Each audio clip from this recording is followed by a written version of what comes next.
lot of fresh blood in the talent pool around here with these protectorate defectors. Not sure how I feel about that, except that I hate it.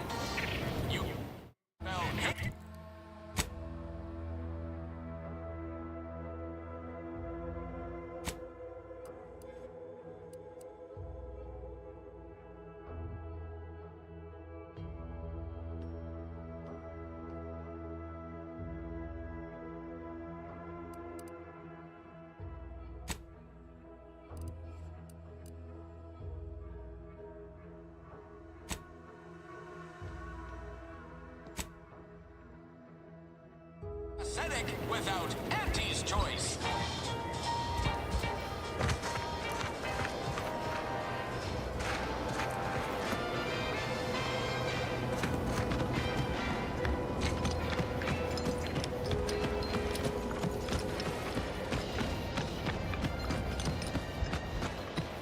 Not everyone's cut out for life in an anti-encampment. It's intense, but only 3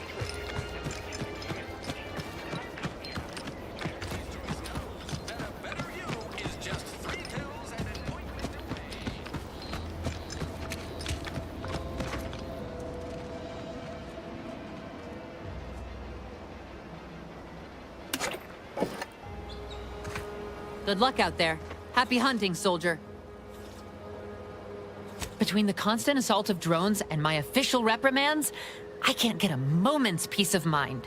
Seems all I can do is stand here and observe. Maybe that'll get me back into Car's good graces. Or maybe not.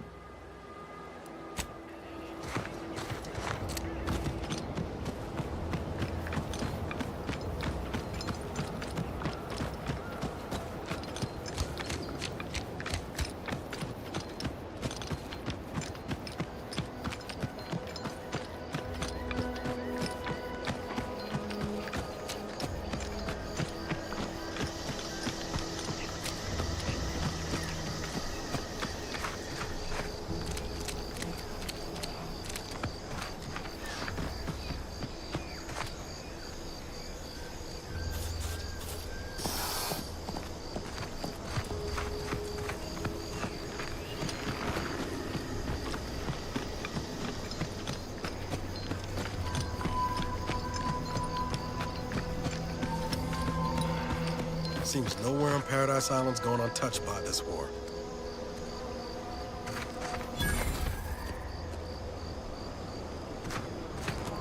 Let me know when you need a distraction.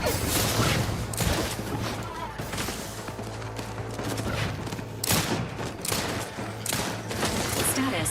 Susceptible to danger.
I'll take fighting raps over living in a surveillance state any day of the week.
Enthusiastically neutralizing unfriendlies.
Ain't as tough as you thought.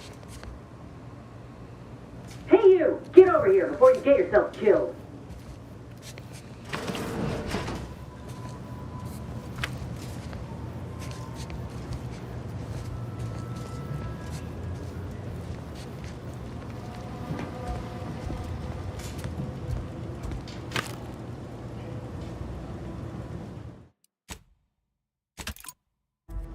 No. Ain't got what I need. And you can't come stumbling around here looking like prey. These raps ain't had a bite to eat since their pods dropped from the look of it. And a desperate rapt is a dangerous rapt.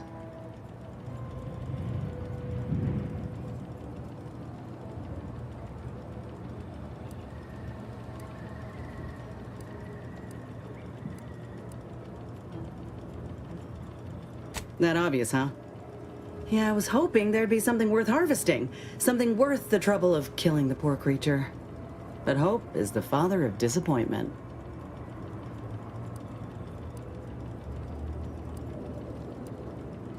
Mind yourself now. I don't know my life story to someone I ain't even properly acquainted with. What is it you're doing round here?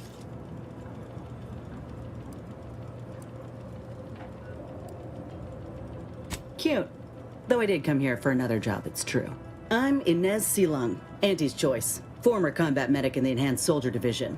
Now, menial troubleshooter. Minister Milver Street of Fairfield sent me here to retrieve some information. Not my most exciting assignment, but suppose we can't expect much with the stalemate on this island. I'll admit I was eager for some good hunting around here. My graft, needs some bolstering. But if the raps here are as weak as this one, it won't help me none.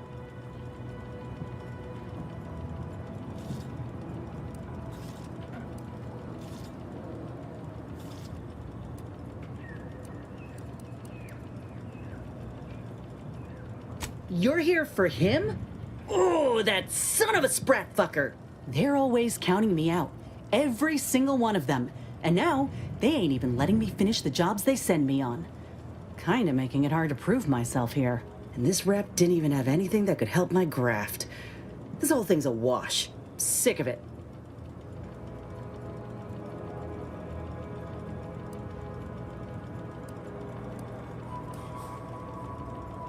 I know, I ain't blaming you. That's part of climbing the ladder.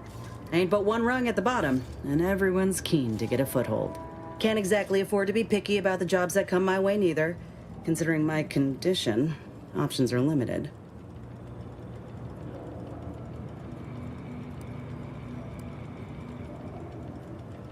If you had, you'd know. Unless you're accustomed to seeing folk roaming around with exposed muscle fibers or stunted extra limbs on their backs.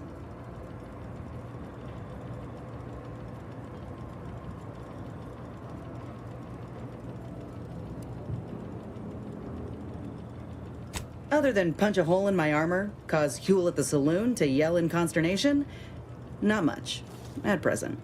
I'm considered a liability. My graph's all wrong. Most everyone else who got one passed or became permanently incapacitated. So they shuttered the program. It was a total failure.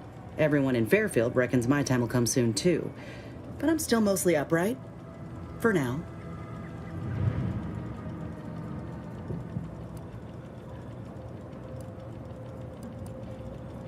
I just know I can do more for Auntie and for the war. It's just this damn contract.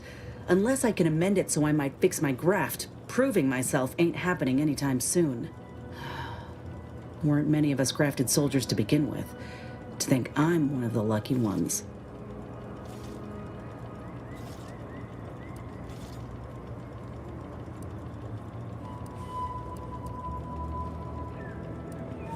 No. Enhanced Soldier Division was the fancy public-facing name for the grafting program.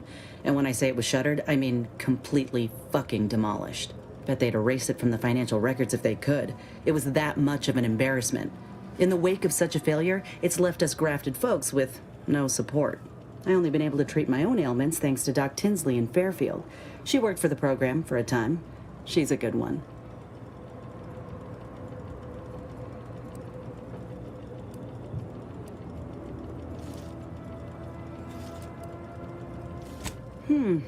She's bound by contract to work on whatever task Fairfield's illustrious leader set her to, nothing else. But she also ain't quite got the hang of the employment thing.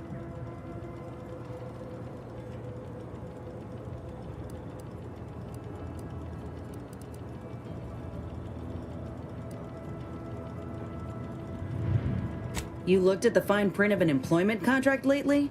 It says any action taken by a worker that could result in impeded work must be approved by the contract holder. Not only would trying to fix my graft impede my work, but it's also financially unviable, unproven, a risky investment. So I'm stuck with a limb that's slowly poisoning me. Could pursue fixing it myself were I out of my contract, but if I attempted to end it, I'd have to waive all employment rights for the next year. That's a non-starter.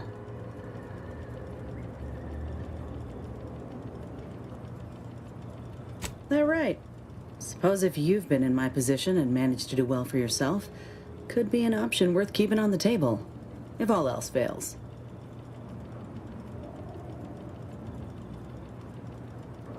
Get the feeling you will.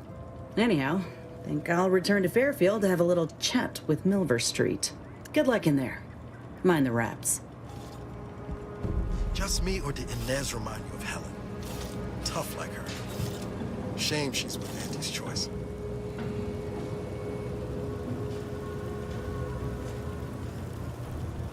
No offense to Val, but it's real nice having someone watching my back anyway. Need something, Commander?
Engaging hostile life forms.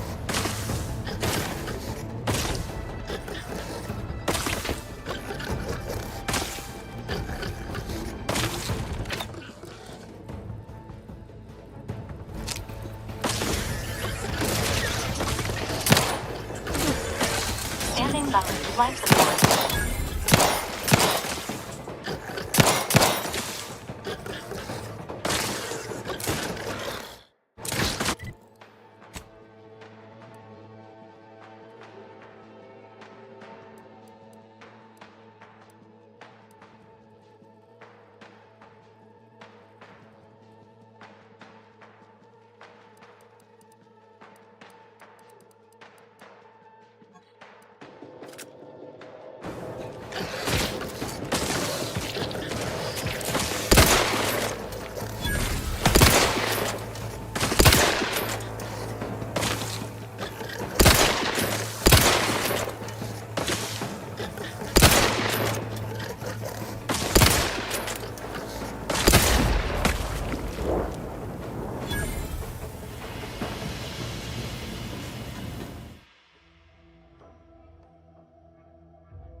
Confirming threat.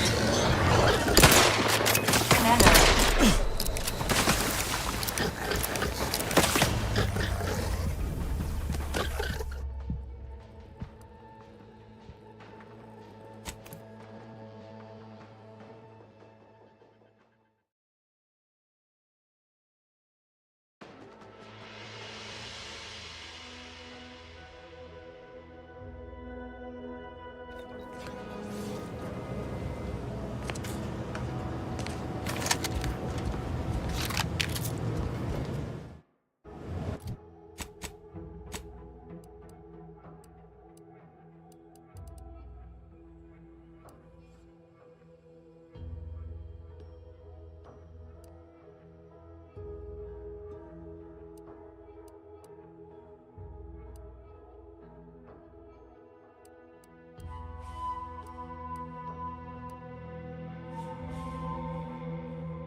Give the order, and I'll take care of him, Commander.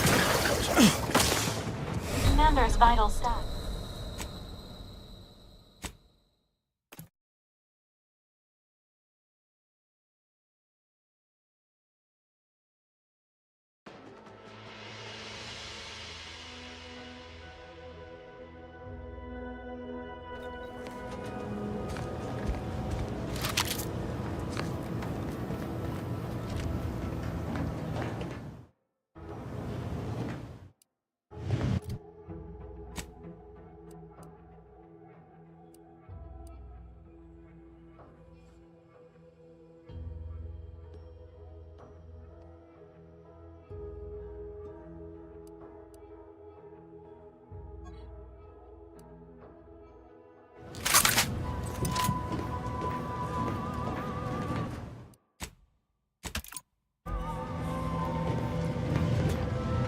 Give the order, and I'll take care of him, Commander.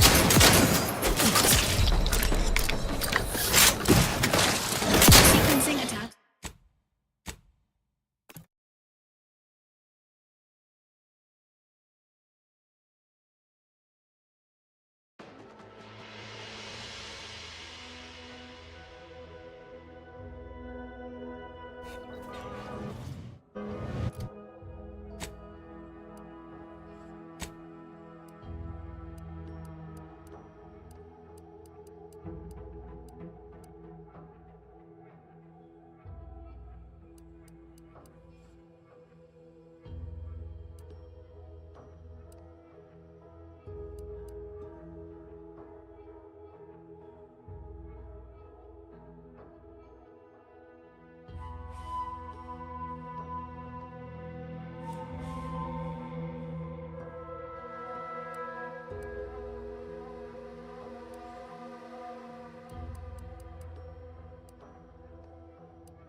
Let me know when you need a stretch.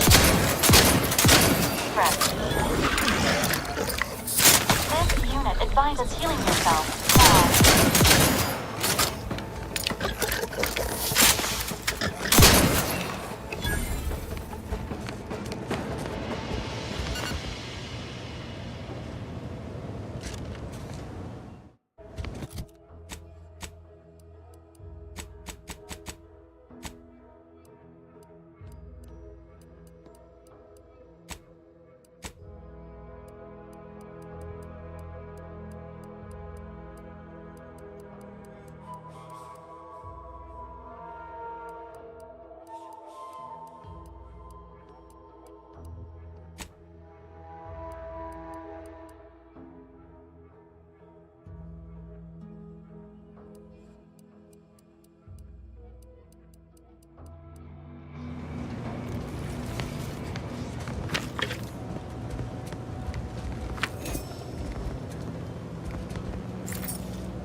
Being this close to DeVries?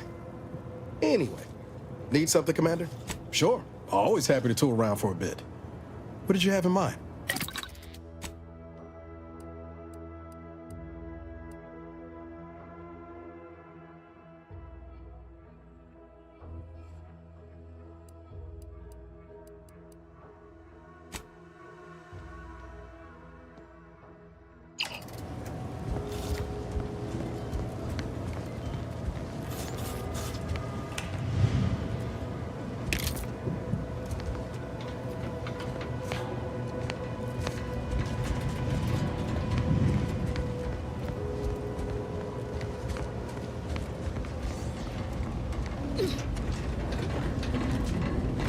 Engaging hostile rifles.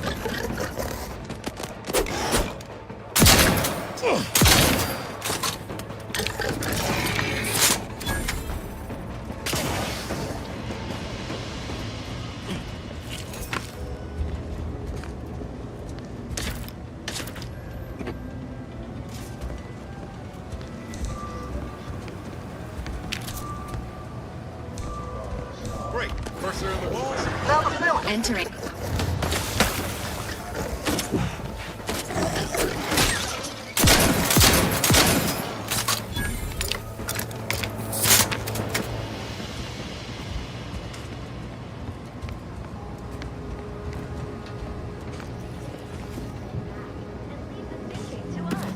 This is everyone's neighbor, Prudence, a protectorate sanction.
Protectorate sure wouldn't want this in the wrong hands. So it's probably exactly what we want.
Engaging combat protocols.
brunch. That scrump's the one that makes it a brunch. They'll feed you purple berry crunch if they love you a bunch.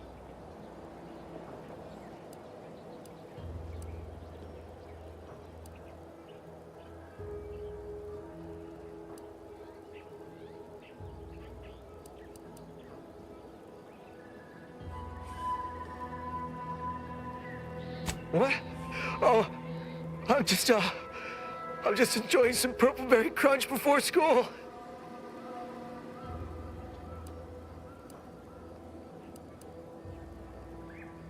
What? I swear I was just eating, can you find my mom? Ask her what's going on. I'm scared.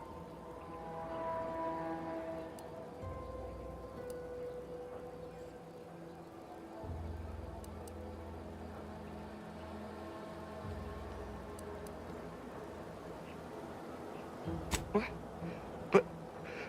But she was just giving me purpleberry crunch.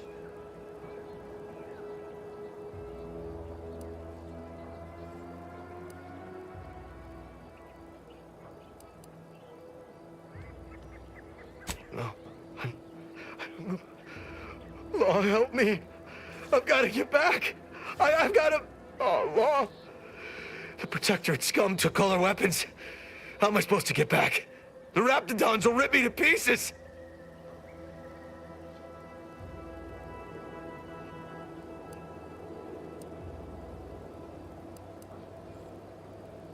What?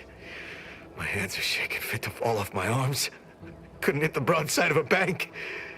If only there was something that needed less aiming. Of course. I hate to ask, but any chance you got a grenade I can borrow? Even if I miss, the noise should scare off any Raptidons.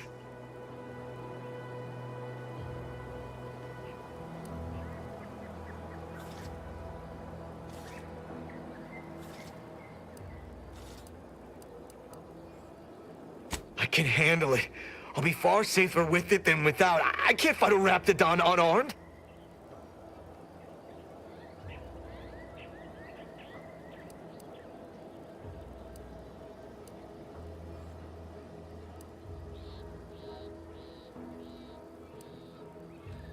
You know, the ocean always calms me down. And it's free. For now.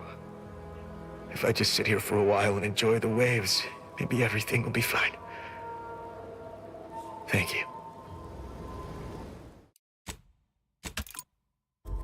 What? Oh, it's you again.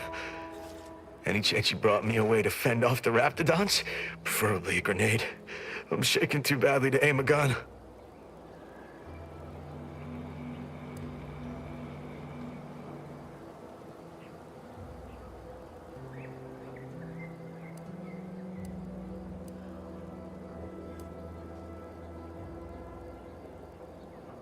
No, wait, come back! Just one grenade! What? Oh, it's you again. Any chance you brought me a way to fend off the Raptidons? Preferably a grenade. I'm shaking too badly to aim a gun. What? Oh, it's you again. Any chance? Yes, I'll be so careful. No one's ever been more careful with a grenade than I will be in the next 2 to 15 minutes.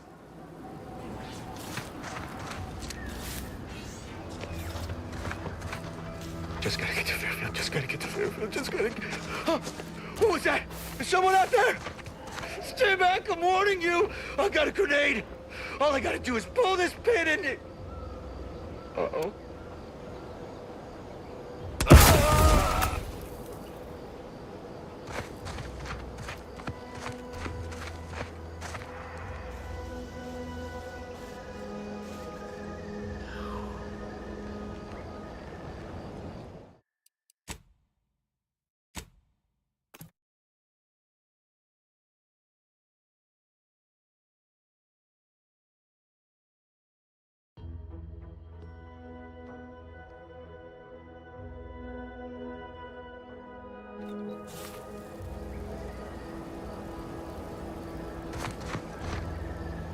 What? Oh, it's you again. Any chance you brought me a way to fend off the Raptidons?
you again.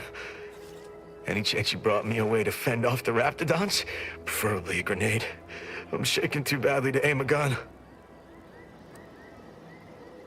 No, wait, come back! Just one grenade!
What?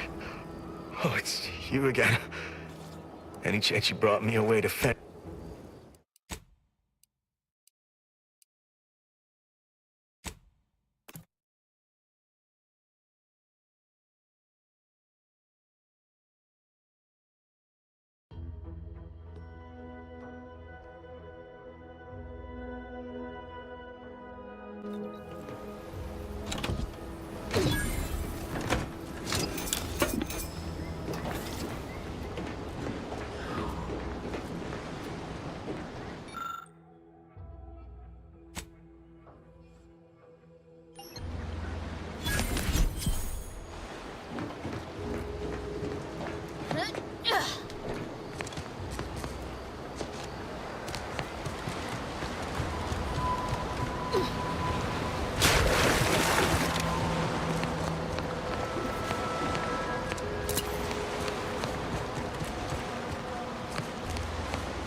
Unusual levels of Zeranium detected ahead.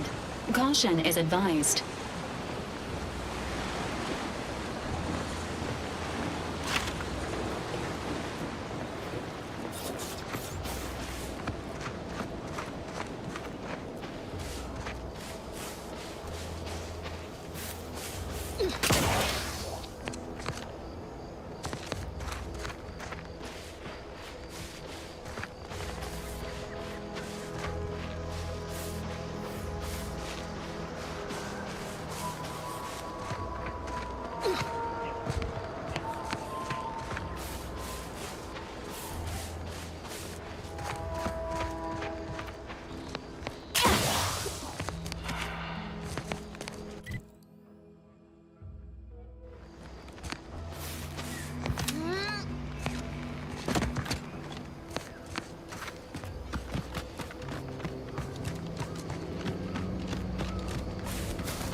I must say, I have many reservations about this.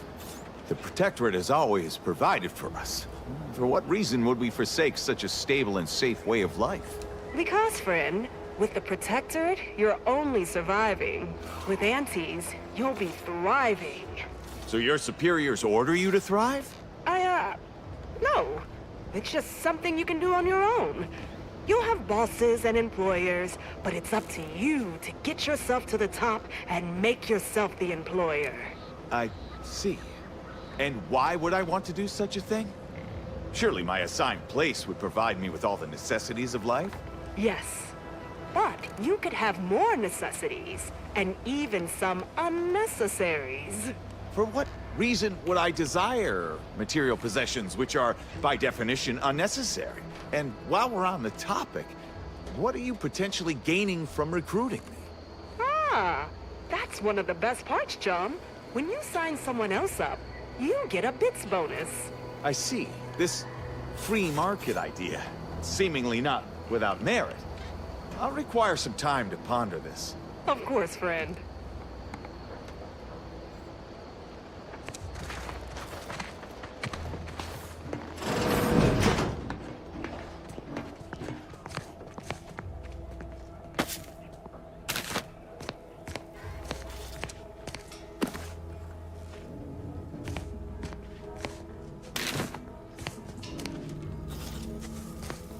It's not a totally baseless idea.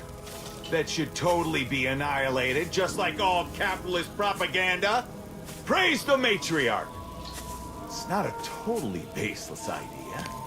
That should totally be annihilated, just like all capitalist propaganda. Praise the matriarch!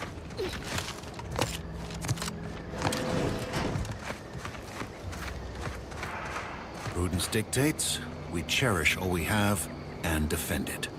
Outsider. Prudence dictates we cherish all we have and defend it.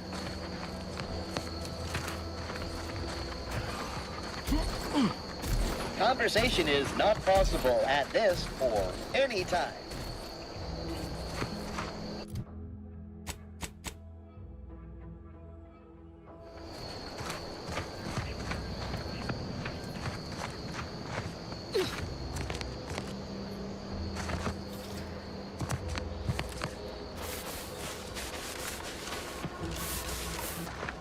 Two days, 3 at most, and they'll come looking for contracts. That recruiter bits bonus is as good as mine. I think this was the last one for the day. Time for a nap.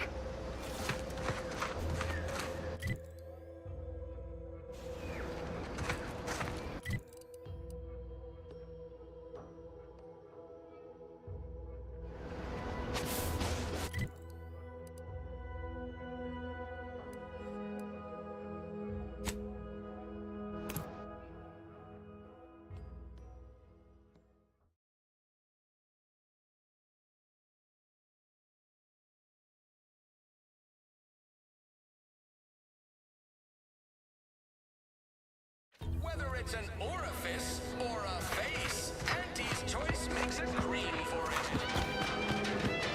I've been bartering with the defectors. Traded one forced rocket for a whole tin of prestige force flow. Straight up. You ever find yourself with too much disposable income? I got plenty of ideas on how to dispose of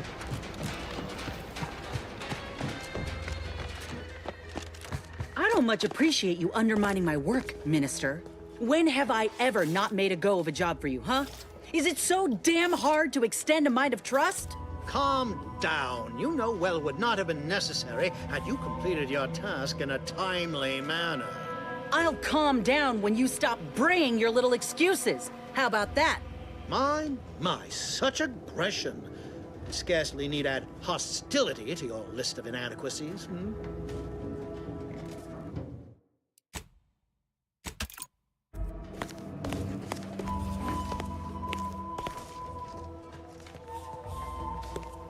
Ain't so sure you want to work for this imbecile, friend. There's more menial jobs where that came from. Ain't so sure you want to work for this imbecile, friend. There's more menial jobs where that came from. Paratrooper Sealong, no mind. The individuality encouraged by Auntie's choice sometimes inspires employees to speak out of turn. How has your progress been? Have you acquired what we discussed? I do not claim to enjoy being left to stew in my anxieties. I'm already near the end of this month's stimulant allotment. The prodigal freelancer returns. Do not leave me in suspense. The information, do you have it? Excellent! Pleased that someone in my employ can be relied upon. Here, have one of my finest suits as a token of thanks. May it aid in your capture of hearts and minds. Again, you gave away my job and told my replacement to send me home. That don't make me wayward, and it sure as shit don't make me unreliable. If this contract weren't staying my hand, I reckon you'd be answering to it right about now.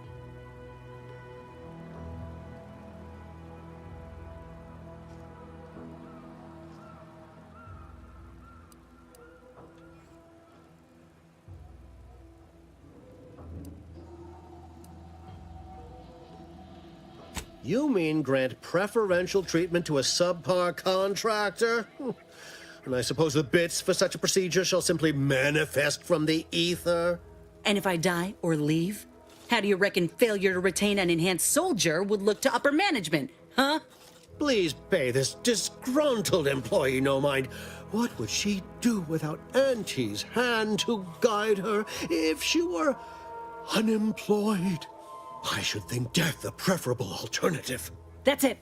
I'd rather be a down and outer for the rest of my life than crushed under your counterfeit leather boa boot a second longer. I quit!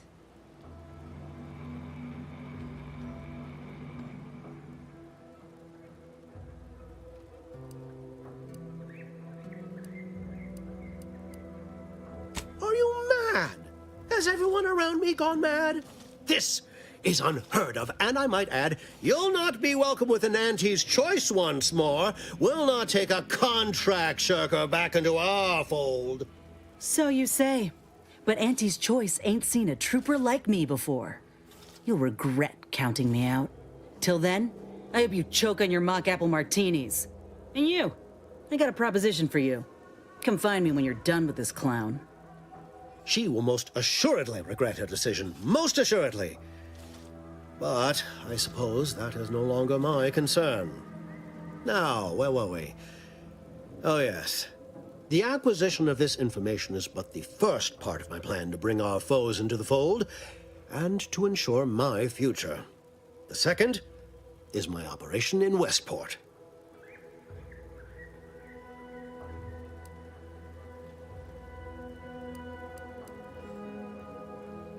I should have known better than to try to bait an individual as savvy as yourself. I shall speak openly then. Bringing Westport to heel will deliver me not only my future, but the tools to aid you in your endeavor to enter the Vox station.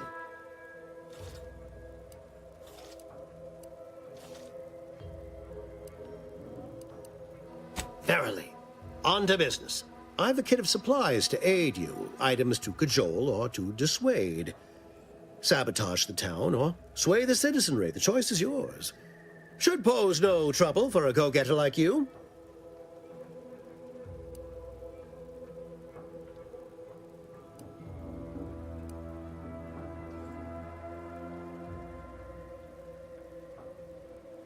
Westport represents a challenge. The challenge presented by the majority of the Protectorate. Fairfield citizenry were given ample incentive to fold, for they could see the freedom we offer firsthand. But the people of Westport are stubborn enough to risk death for their ideals and cannot be swayed by the lights of Fairfield. If I can convert them, I can convert anyone.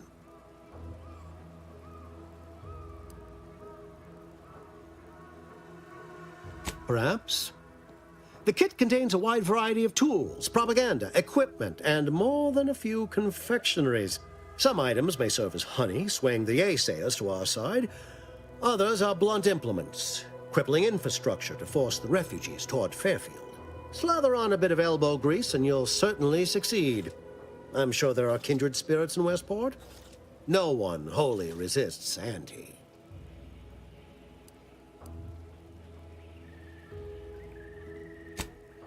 not so loud.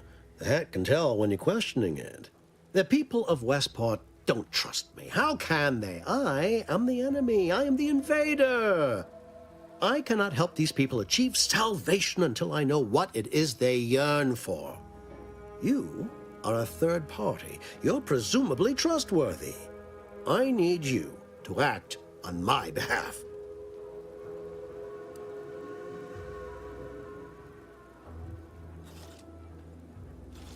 I say if the situation is serendipitous, so much the better.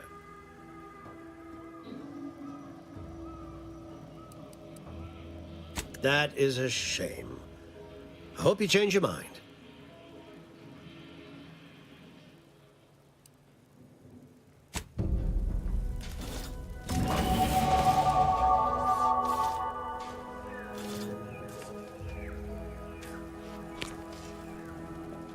Greetings again. You have my undivided attention.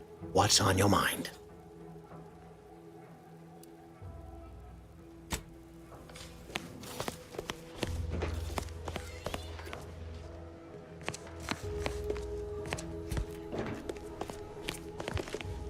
The peddler of half measures returns. Suppose it's too much to hope that you speak in half sentences. Make it quick, yeah? What is it? Make it quick, yeah?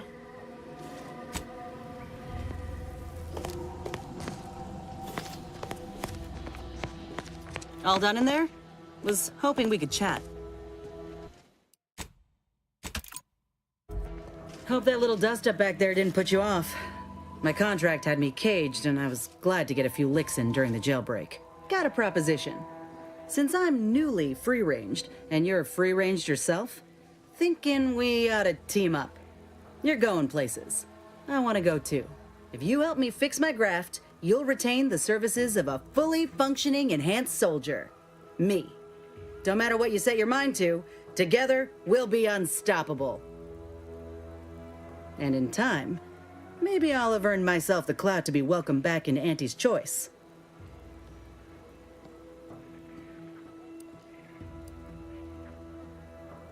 I can be on my own for a time, but I'd rather it not be permanent. Besides, where else can I turn from nothing to something?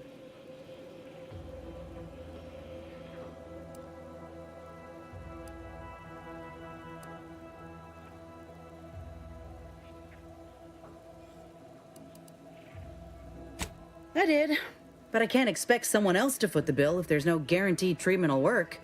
So I'll take on the risk myself. A go-getter attitude's always rewarded. I get it. You're skeptical. If you got more questions, go on and ask them. You'll not find me hiding anything in the fine print.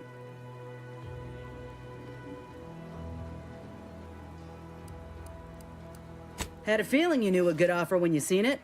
Once I'm in top form, you'll be pleasantly surprised to see what I'm capable of. Just gotta find out how to get there first. Doc Tinsley worked with Grafts for some time before she came to Fairfield. Damn fine scientist. Reckon we should visit her lab at the edge of town to see if she's got ideas for us. This much of a crowd's not likely to keep a low profile. Someone ought to head back to mind the ship.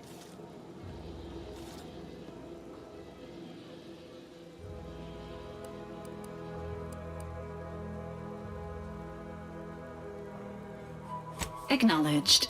After you.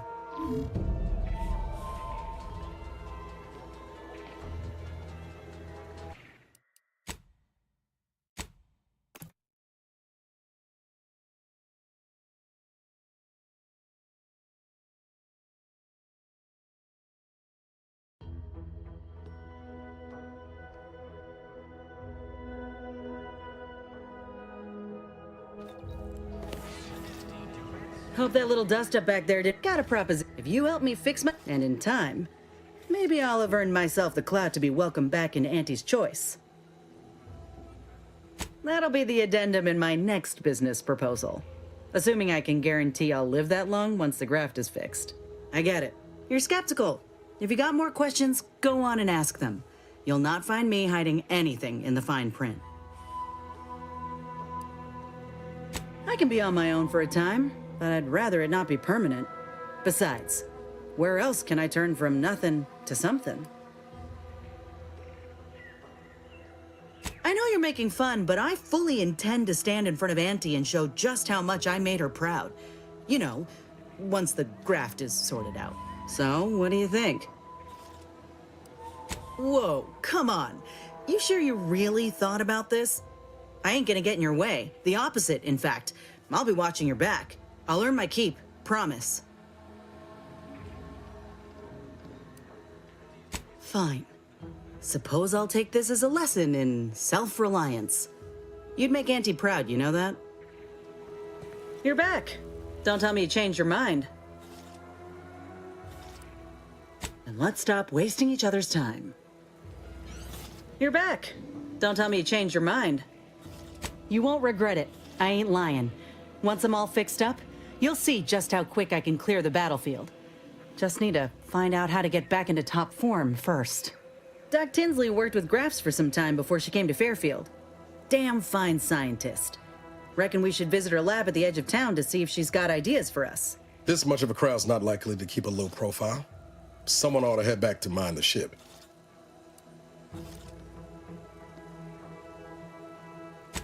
I didn't mean me, but all right. I see where your head's at. Keep safe out there. After you.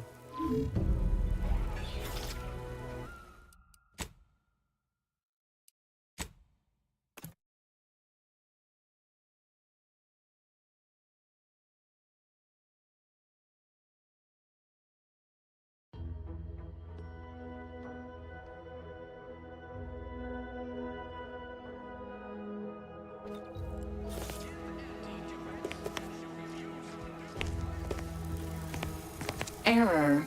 Currently, how may this unit assist you, Commander?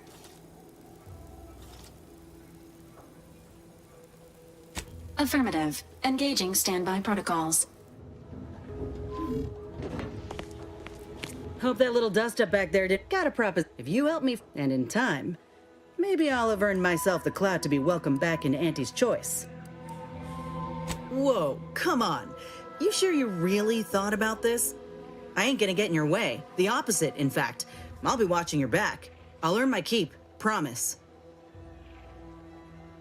You won't regret it.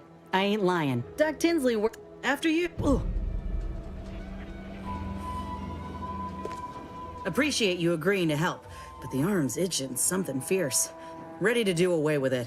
We ought to head to Doc Tinsley's, quickly if we can. Anyhow, was there something you needed, Commander?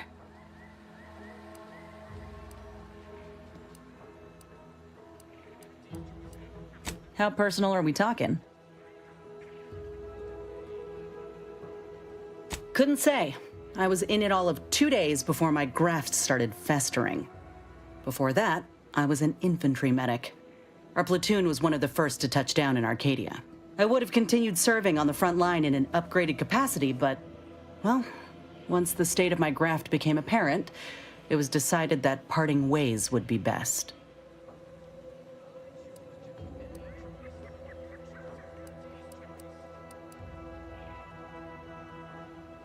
We're among the most valuable targets on the battlefield. If we go down, our entire platoon's at risk. But boosting our constitution, making us stronger, making the enemy soil themselves at the thought of enraging us, there's a lot to be gained there.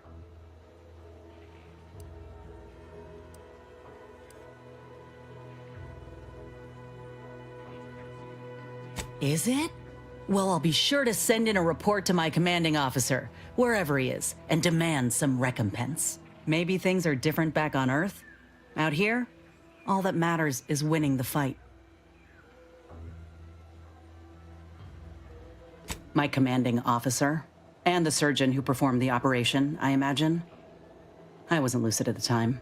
When I regained consciousness, I saw that my service pistol was gone, and a termination notice was in its place. I put 2 and 2 together. Law, that was a bad morning. Look, I knew dismissal was a possibility when I volunteered for the procedure. A successful graft is a boon, a failed one is a colossal liability.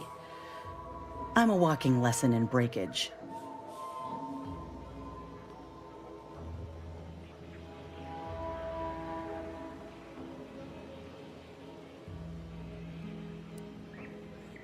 That's a nice sentiment. Did you pull it directly from a children's serial? Sorry. It's just increasingly clear you've not had many dealings with the corporation or its leaders. This is the way of things in Auntie's Choice. If you can't prove your worth, you're left behind. And that's why I'm here, trying to play catch-up. I miss my platoon, most of the time. I hope they're holding on okay wherever they are. Huh. If nothing else, they'll have Ortiz to keep up morale. I know the nonstop jokes from that bastard sustained me for weeks. Yeah, he's tough. He'll be all right.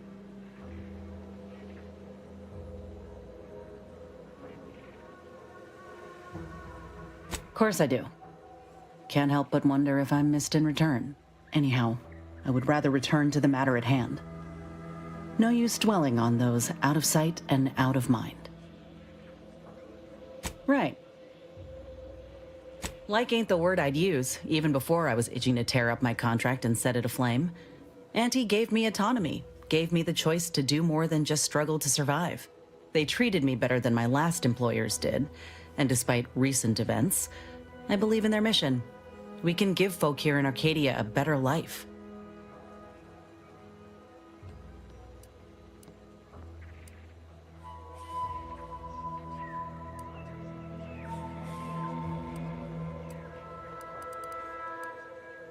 What? Did you think I was born into it? How else do you grow a corporation to this size without doing outside recruiting? Take a look at what most systems offer and what Auntie's Choice provides. Do the math. I'm just one of many who welcomed the chance to enlist with open arms.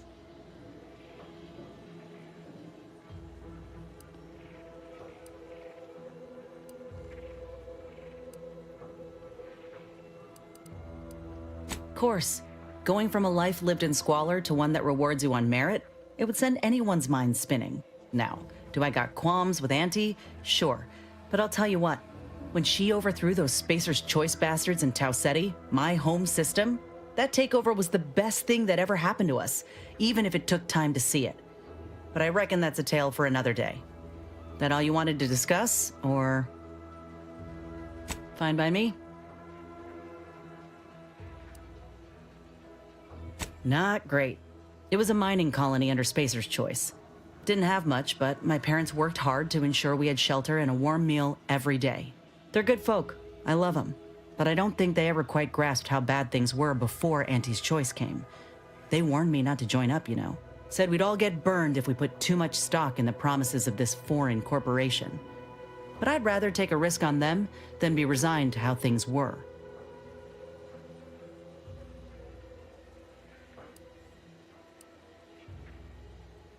Our colony was isolated, which meant our Spacer's Choice overlords could do as they saw fit. Everyone lived in squalor, save for a select few. We were little more than workhorses. Those of us at the bottom only found joy with our families, our friends. But love alone can't get you through the toughest, darkest winters. I miss the sunsets, and my folks, though I know they're well taken care of nowadays. But that's about it. Most of my friends joined up when I did, so we took our community with us. Leaving my hometown itself, it was an eager farewell. Though there is one person I keep thinking of. The grandpa who lived next door, Vincent. He used to draw posters and ads for Spacer's Choice. He had style. Of course, that didn't last. Age caught up and his hands started failing him. Couldn't draw, couldn't lift heavy objects, could hardly walk without exerting himself. And in Tau Ceti, if you couldn't work, you didn't get ration cards. We shared what we could with him, of course, but what we got already wasn't much. Last day I saw him, he refused the half-salt tuna can I tried to give him. Said it was him lending me his strength. He was gone the next day. We searched all over, then realized he must have wandered off into the wilderness, not wanting to be a burden. We never found him. Can't hardly open a tin without thinking about him now. So if you're wondering why I still hold a candle for Auntie's Choice, after everything, it's because I know had Auntie arrived just 4 months earlier, Vincent might still be alive. It's been years now since I talked about it. He was a good man. He deserved better. So did the rest of us. Anyhow, ain't meaning to talk your ear off. Fine by me? Well, like I said, we were both in the same unit. Me as a combat medic, him as a machine gunner.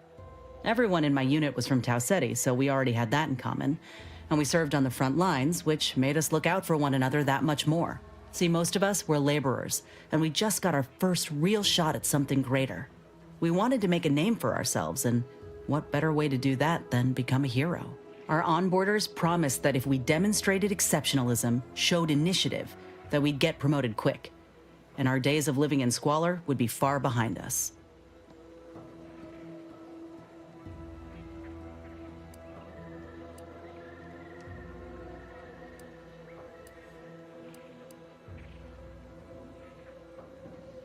Oh, they were ex-VPs from Spacer's Choice.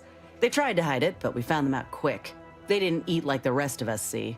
When you're used to doing without, you stay mindful of anyone or anything that might try to steal the can of Saltuna from your hands. The VPs set their own cans down, half-eaten. The kind of certainty that your lunch ain't about to be someone else's is a real nefarious kind of privilege.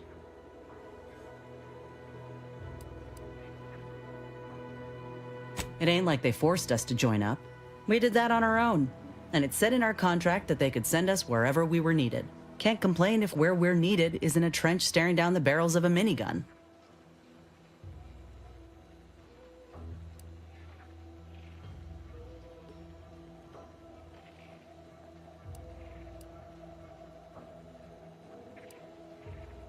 All right.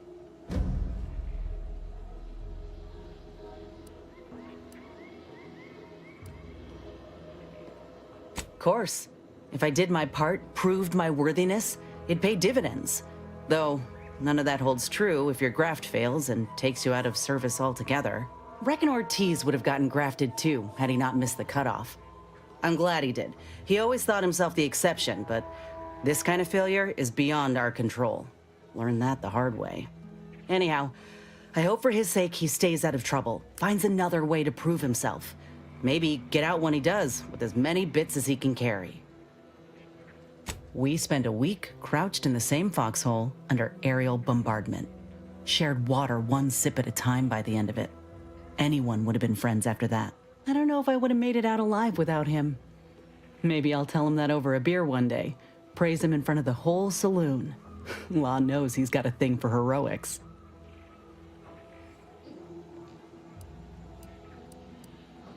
Better than I'd feared. Only had to bury 2 troopers and amputate 5 limbs. I'm thankful every day that the Protectorate can't aim for shit.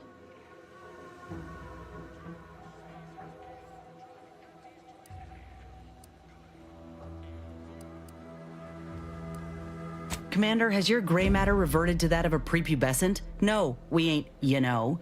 We're friends. Nothing romantic-like.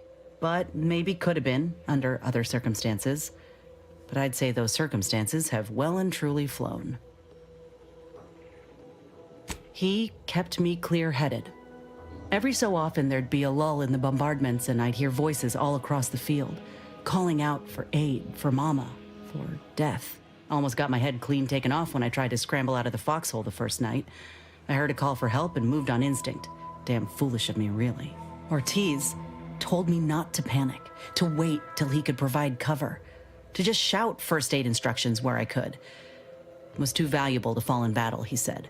It was a rough few nights at first, knowing I couldn't help folk who needed it. And the reward for that torment was my life.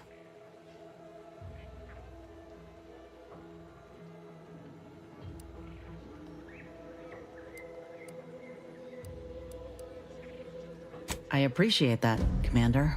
In any case, I'm only standing here because of a damn fine soldier who became my friend. I'll carry that knowledge always. Fine by me.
Hello again.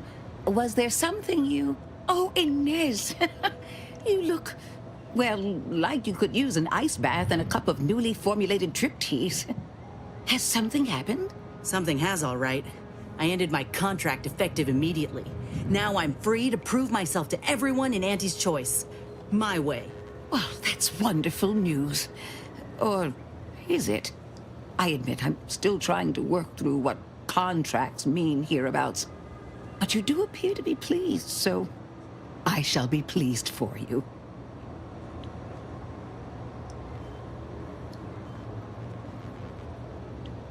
That is not common knowledge in this town. But since Inez appears to trust you, I suppose I can do the same. Before I began my new illustrious career working with our tame, scaly friends here, I was a researcher in the Enhanced Soldier Division. Oh, I was on the verge of breakthrough when they shut us down. Oh, when I think of the lives I could have reached. But in my current role, I do try to help where I can. Where my own first aid training can't reach, Doc's got me covered. The graft knocked me on my ass for weeks when I first got it. But she nursed me back to health. Would if I could have done more.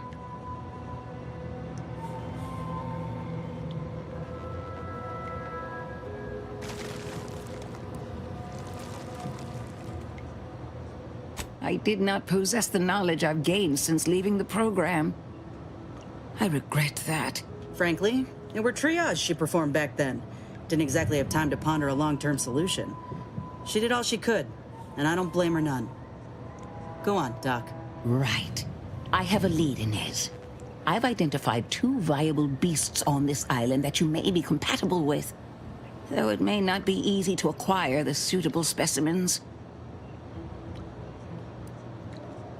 Unfortunately, the beasts must be subdued, and due to the nature of the specimens we require for the procedure, sadly killed. I might add that these are powerful beasts indeed. The first candidate is the skeleton crabble. It has a rare form of albinism and was last spotted on the western coast by Protectorate scientists, who, unfortunately, went missing. I happened upon an old report of theirs along with a code used to operate their machinery. If their fate is what I suspect, the code may be of use to you. I heard rumors of the creature myself.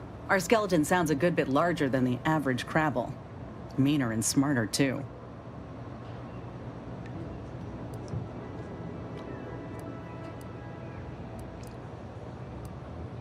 The second candidate is a Raptidon matriarch, the only one of her kind on the island as I understand it.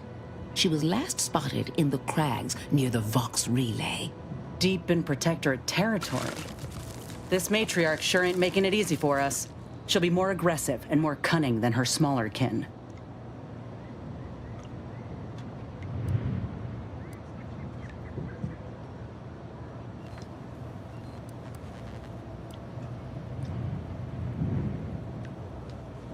I suggest avoiding the front gate, but you may have luck finding a drainage outlet in our matriarch's cave.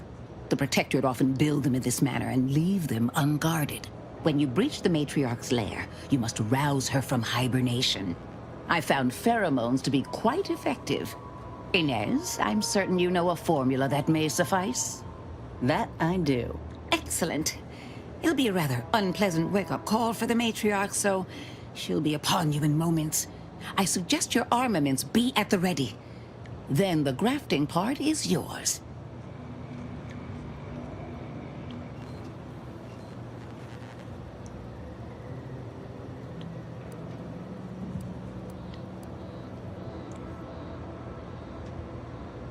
Yes, though I would recommend a careful surgical removal of the specimens, please. Now, when you acquire one or both of these parts, return here straight away, and we can begin surgery. Matriarch, Law guide you both out there.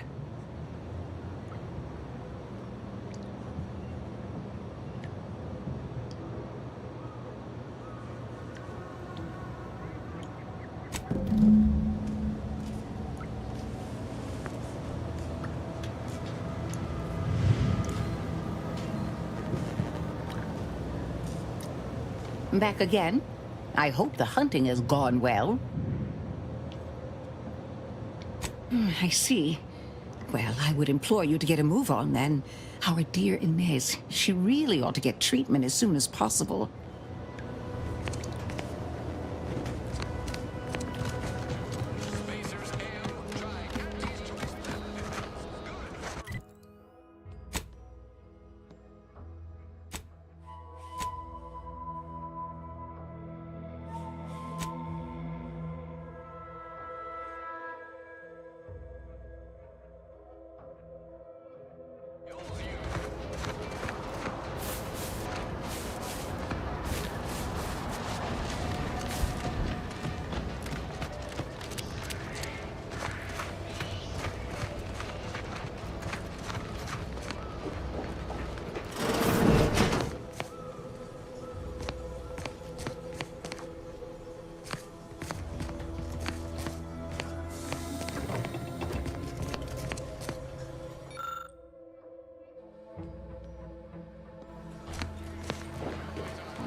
This new corporate life is so confusing for us Protectorate folk.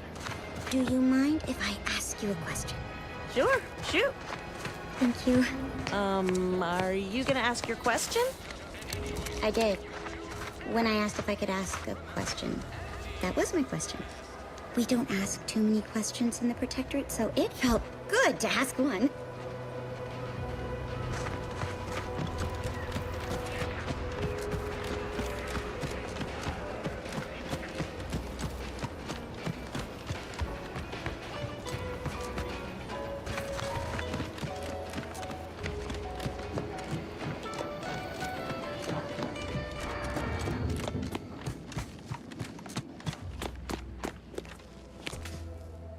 Greetings again. You have my undivided attention. What's on your mind? Excellent. Here's the kit. Advertisement tapes, ambidextrine assorted stimulants, free samples of Purple Berry Crunch, everything you need to wage war on the undecided mind. That I shall mark the locale. Begin with the vigilant Hogarth. Motivate him to depart, and his subjects will trot in file behind him woolly cow-like. Now, I'm sure you've asked yourself, for a task so involved, shall the reward be worthwhile? Well, wonder no longer. For the completion of this deed, I'm prepared to offer you an exact replica of my one-of-a-kind, limited production, gentle person's Oxonian.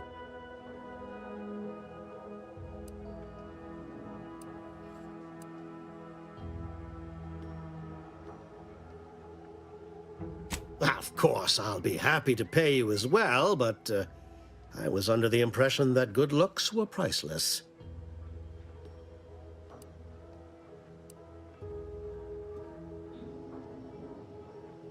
I don't think you understand. The Reserve Oxonian is functionally identical to the one I wear. If anything, the replica is likely in better state. I've grown attached to this one and would prefer not to part with it. And really, is anything truly one of a kind? Not from the universal perspective.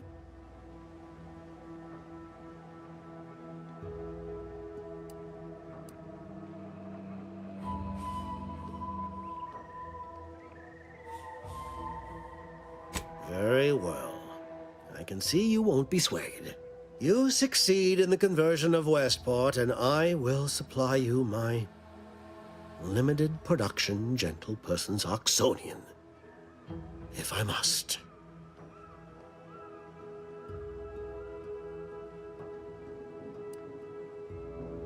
Then consider yourself officially deputized in the war to further innovation and the free market. Be forewarned.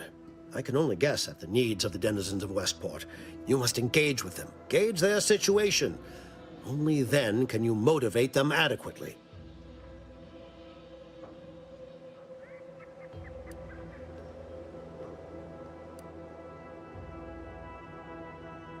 While I can't say for certain, I strongly suspect not. Westport no longer possesses any strategic value. The Protectorate has no reason to defend a half-sunken town. Still, I would come prepared with anything you think you might require. Paradise Island brims with danger, even if Westport itself seems safe.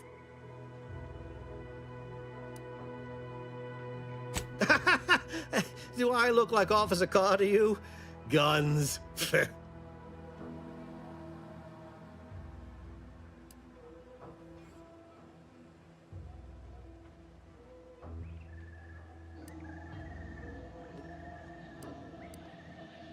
I suppose I should take this time to make peace with its departure. Oh, so many grand times shared with this hat. I cannot tell you how gratified I am to have a deputy on the ground. Marketing is war, my friend. War against the ungenerous, the unliberated, the unhappy.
Nature made apples, but Anti-Fizzos made them better with Anti-Cleo's patented apple cider.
Apologies, this unit's conversation launcher is functioning intermittently.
This whole capitalism thing isn't so dreadful after all.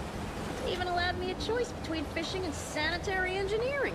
That's far more freedom than we were ever offered while living under the Protectorate. Also, brace yourself for this. Can you believe we receive pay, that is to say, monetary remuneration for our work? What a novel concept. And we receive 2 rest days a year, which are also paid. We'll be compensated for doing literally nothing. I believe it's called a vacation. I know! So exciting! And next week, we're to be receiving an audit. Truthfully, I haven't the faintest inkling what an audit is, but it sure sounds exciting. Or possibly delicious.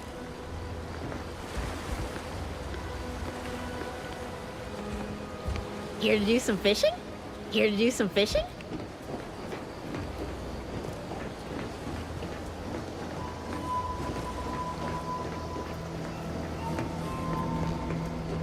Hello. You must be a new, co-worker. No. My mistake. You're obviously just passing through.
Carr mentioned this place once.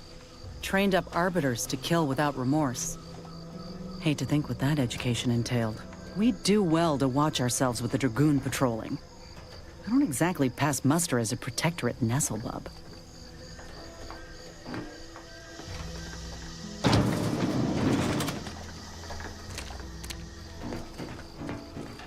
Law-damn turrets won't make it easy for us.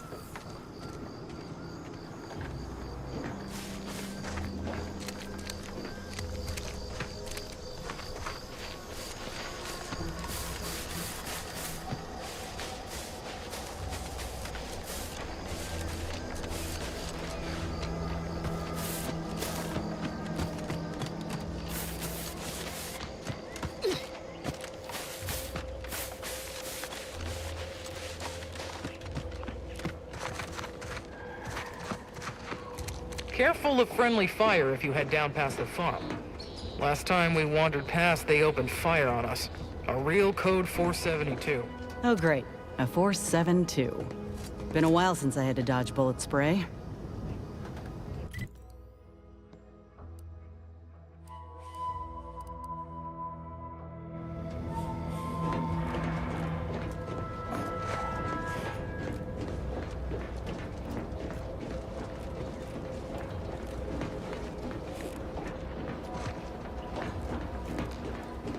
Scout report. Yes, sir. Looks like the repair center is still out of order, sir. Excellent. At ease, Scout. Glad to hear that they haven't managed to repair it, even if Command has temporarily put the actual fighting to a stop.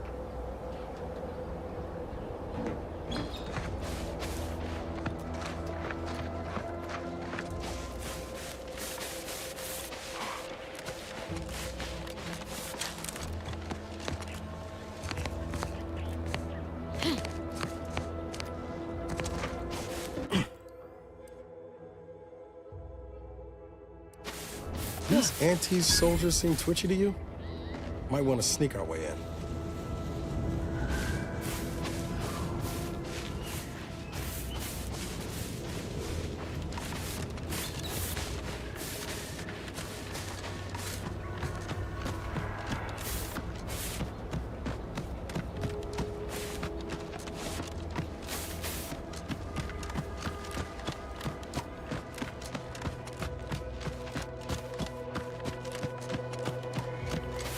Let me know when you need a distraction. The idea is to kill them before you die.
me know when you need a distraction.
First promotion accelerating activities done, and we've already got dropouts.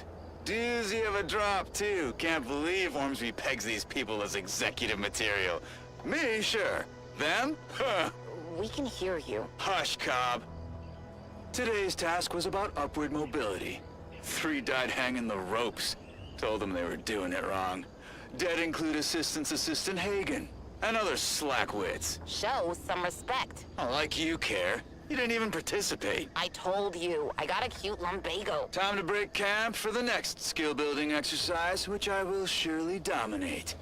This is Sanitation Specialist Cutshaw, soon to be VP of something big, signing off.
Do I look approachable? Because I'm not.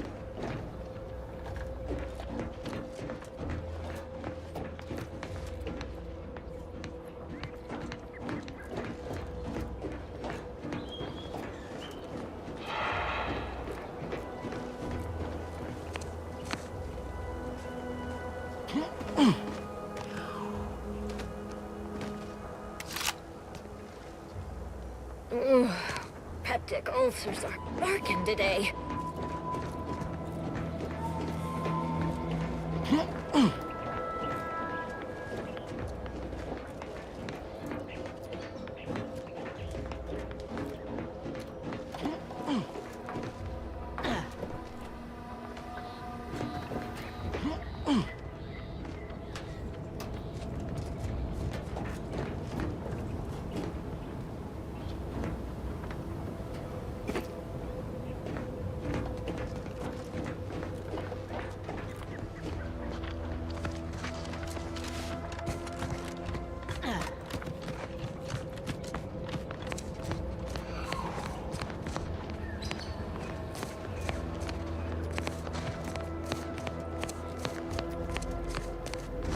Rifts like this have been popping up all over the place since Horizon Point.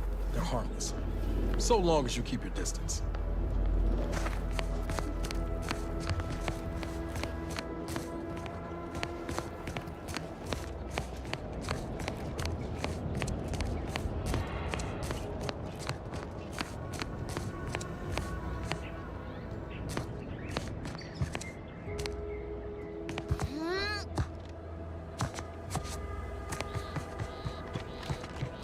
Ugh.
These anti-soldiers seem twitchy to you?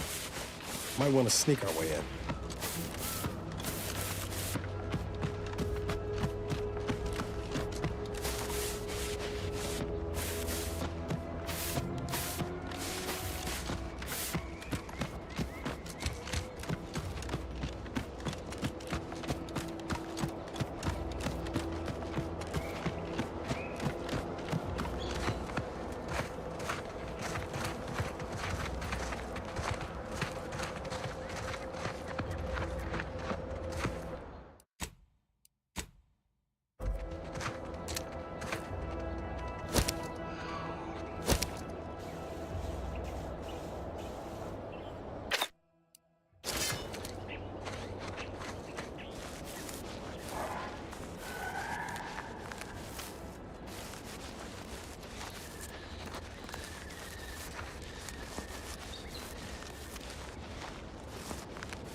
Ready to waste them, on your command.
subject to the most exalted vigilant.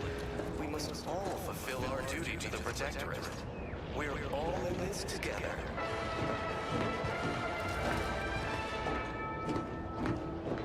The matriarch chose Eden because she recognized it as the perfect ecosystem.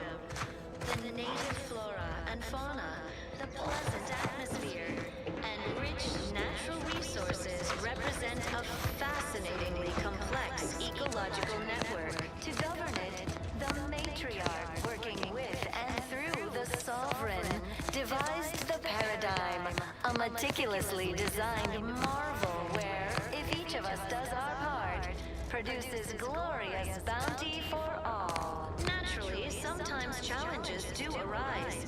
We all know how invasive species can unbalance even the most robust ecosystem. Well, at least it's not shooting the water anymore.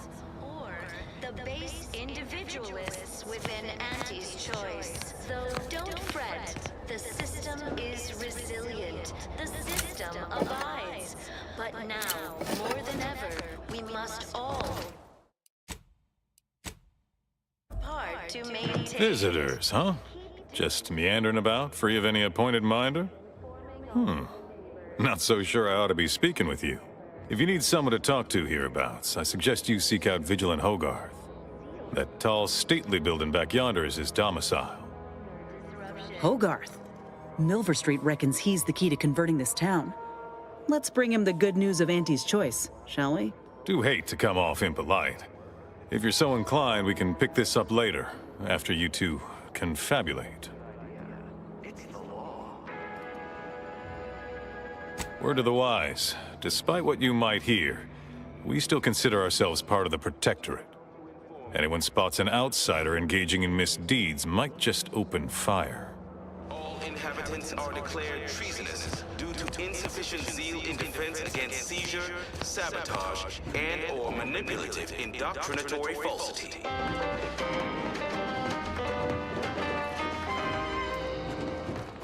Our enemies envy our prosperity, disdain our sense of community.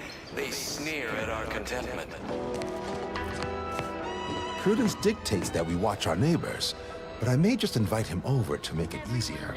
The paradigm epitomizes the pinnacle of social order. Why? Because the Maybe amity, luxury, and resplendence are all relative. and executes on it throughout history. I reject imperfect thoughts in all their forms. All thoughts of any kind, whatsoever. Ran rampant. Depletion of resources and lack of I was sad for a moment because my house got submerged in the flooding. But then the wireless told me everything was splendid. Now I feel much, much better. to guide them. Here on Eden, we all enjoy May safety, amity, and ease be yours. Do you think our enemies envy our prosperity all the time, or just when it comes We up? have community, purpose, time for recreation. We sleep well at night. Work isn't strenuous or stressful. Food is nutritious and plentiful. We have everything we need. Prudence dictates we take a moment to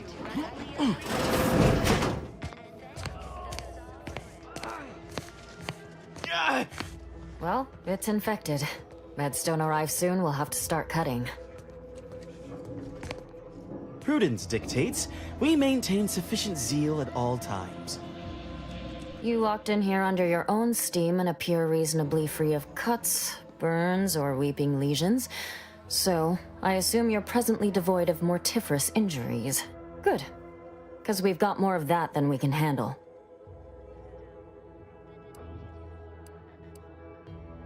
You haven't heard? When Antes invaded, they broke the seawall. Flooded nearly half the town below, where most of the domiciles were. A number of our subjects drowned. Others got concussed, or even crushed.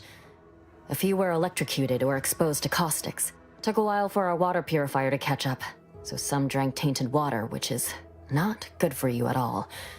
I'm glad it's working again.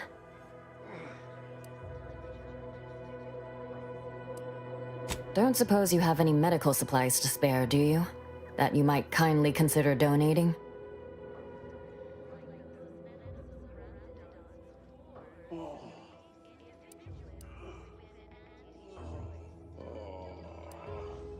You scare something up, you know where I am.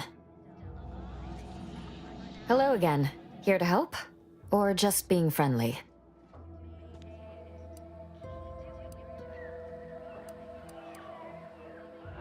Hard to say, since I don't know any other way. We have more sense of community than other places, which I couldn't imagine getting by without. Before the invasion, Automechs took care of most things. I had plenty of time for my interests. Forays into nature, socializing. Must say I do look forward to mealtime around here. Arcadian tenderloin in particular remains a favorite. Hard to find a bad meal in the Protectorate, though. See you when I see you. Hello again. Here to help? Or just being friendly? Oh, we've all heard about Auntie's Choice grafting labs. Only cost you an arm and a leg.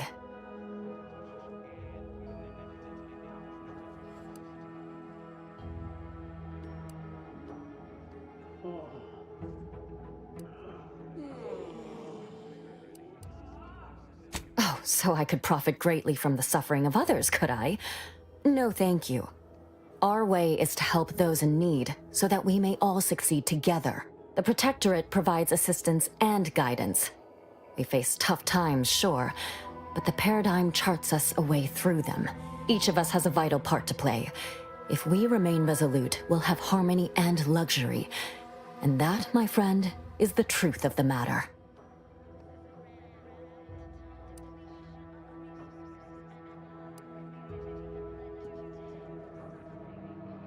Shame you weren't born here under the Protectorate. Our dedication and certitude are unique among the galaxy. Now, I'm afraid I've little time to school you further on such matters. If you've got any medical supplies to spare, please do consider donating them. Oh, no thank you. Not looking for anything that does more harm than good. I have enough ailments to manage already. From what I've heard about Auntie's medicaments, might poison a patient or cause them to grow an extra head or something. Never know what they're testing out on you. My extra parts aren't side effects. That's your implication. And anyhow, I should think some minor side effects would be preferable to dying.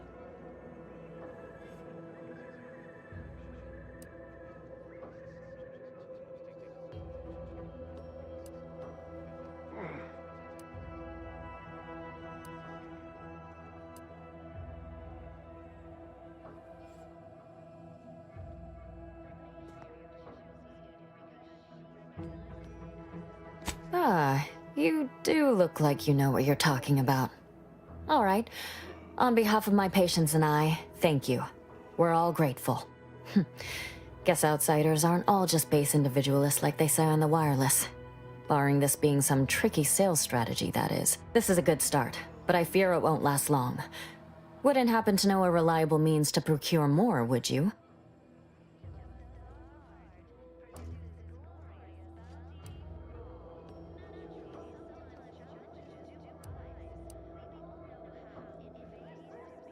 They'd sell to us?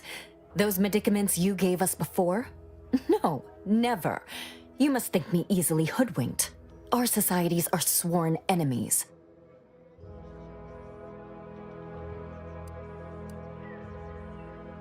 You almost make that sound reasonable, under a highly skewed, morally vacuous light. Not seeing a wealth of options here at present.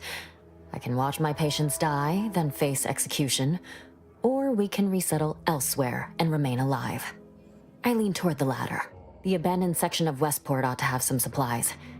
Should be enough medicaments down there to help our injured survive the trip to Fairfield. It's perilous, though.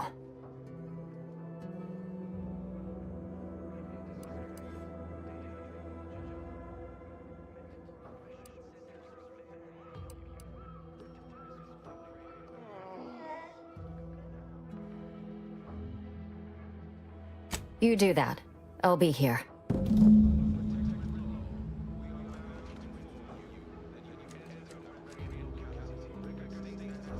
Don't know what we'd do if we didn't have you and the Vigilant looking out for us.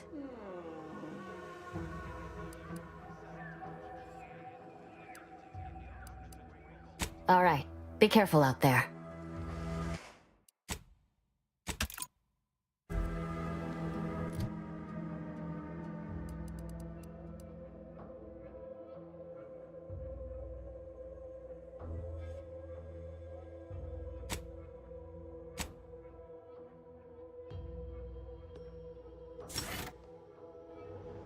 Yes? Help you with anything?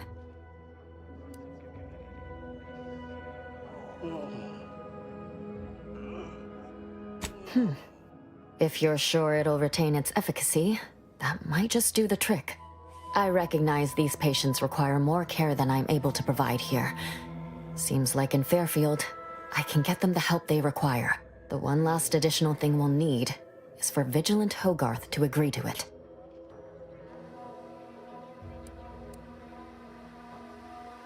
It's less a concern about disloyalty, and more my respect for his abilities. He's a skilled leader, and we could sorely use his aid, from coordinating logistics to keeping up morale. I'll surely have my hands full with my patients. His presence on the journey would save lives. All right, be careful out there.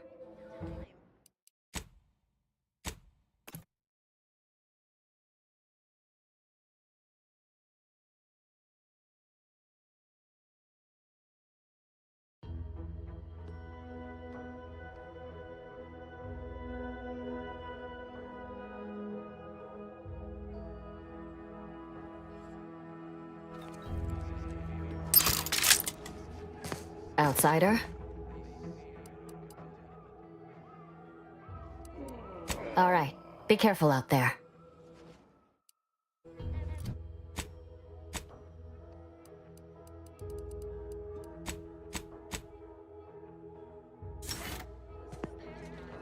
Don't know what we'd do if we didn't have you and the Vigilant looking out for us.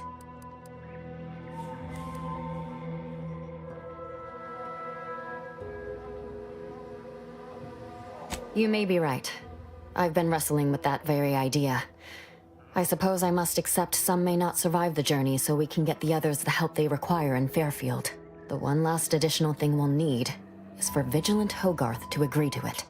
It's less a concern about disloyalty. I'll surely have my hands full with my patients. His presence. See you when I see you.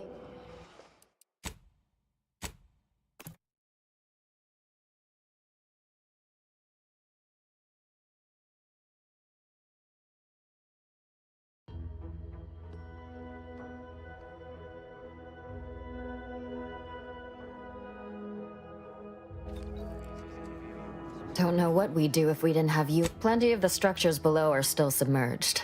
Others, ones that escaped being flooded, got abandoned once the Crabbles moved in. Those ought to have some supplies. If I were you, I'd try to sneak past the Crabbles out there. They seem rather territorial of late.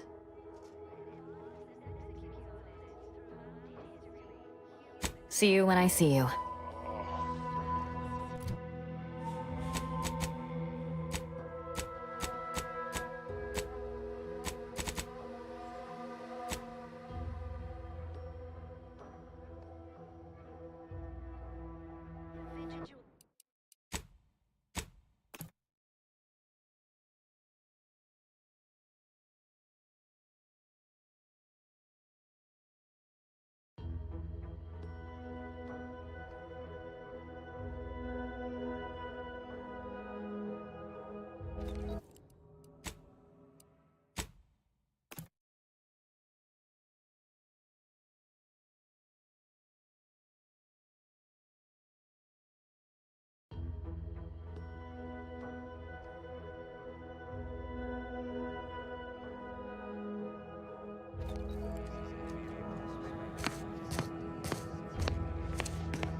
to deliberate is to court ruin.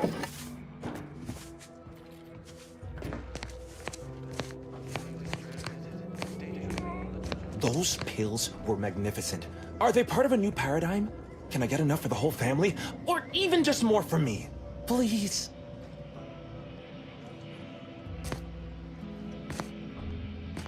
I wish I could program an automech to feel these feelings I'm feeling. You know, instead. Stranger?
Greetings. Isn't strenuous or stressful. Food is nutritious and plentiful.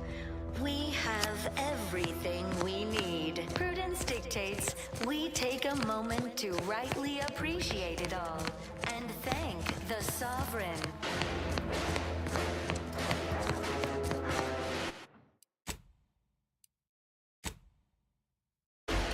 It is my esteemed pleasure to welcome you to Westport, once a shining testament to protectorate excellence, now a picturesque example of the evils of corporatism. But where are my manners? We do not have much, but please let me offer you some victuals. Tut. I insist. Serving Unit 1. Something for the visitor at once? Confirmative. Perhaps you're wondering why I'd open my arms thusly for a stranger. Simple. As the guiding light for humankind, we always put our best foot forward, regardless of circumstance. To govern it, the matriarch, working with and through the sovereign, devised the paradigm, a meticulously designed... I believe something still can be done. This town can be saved, its people given a reprieve. Were we to acquire the one thing vital to our existence, automech parts. What? Comestibles served. We of the Protectorate pride ourselves on our mech programming. Among the vigilant, it is even considered something of a sport. We are not miracle workers, however. Without parts to work with, we've no hope of remaking our mechs to do tasks beyond their initial functions. We need repair mechs, domestic mechs, not combat ones. Serving Unit 1 here is about as much as can be accomplished without replacement parts. But prudence dictates we give it a little extra added zeal for now, just to offset any minor disruption.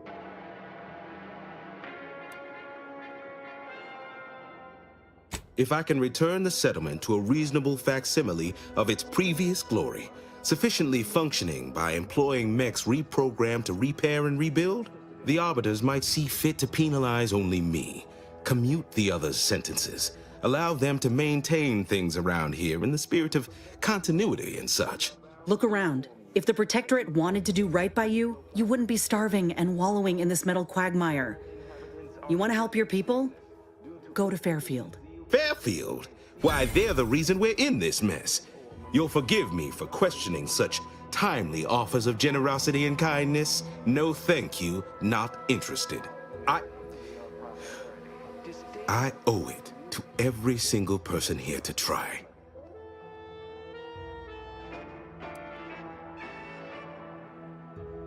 Everyone knows the paradigm epitomizes the pinnacle of social order. Why? Because the matriarch herself... Nobody needs go anywhere. Not when we can still save Westport. We of the Protectorate endure as one, regardless of any hardships we must face. It'd have to be catastrophically obvious this place was doomed, and incontrovertibly beyond my means to save it, before I'd even consider such a recourse. Poor dears didn't have the firm, benevolent hand of the sovereign. When I look outside, I see people who are hardy and resilient, who trust the paradigm, who understand prosperity will return with time and group effort. I have the aid of key pillars of our community, several persons of note and good character who stand with and by me, and our town still functions. Our automechs are still running, mostly.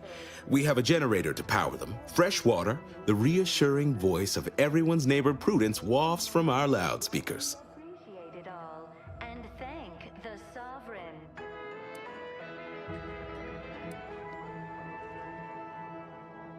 You are the raw material for perfection.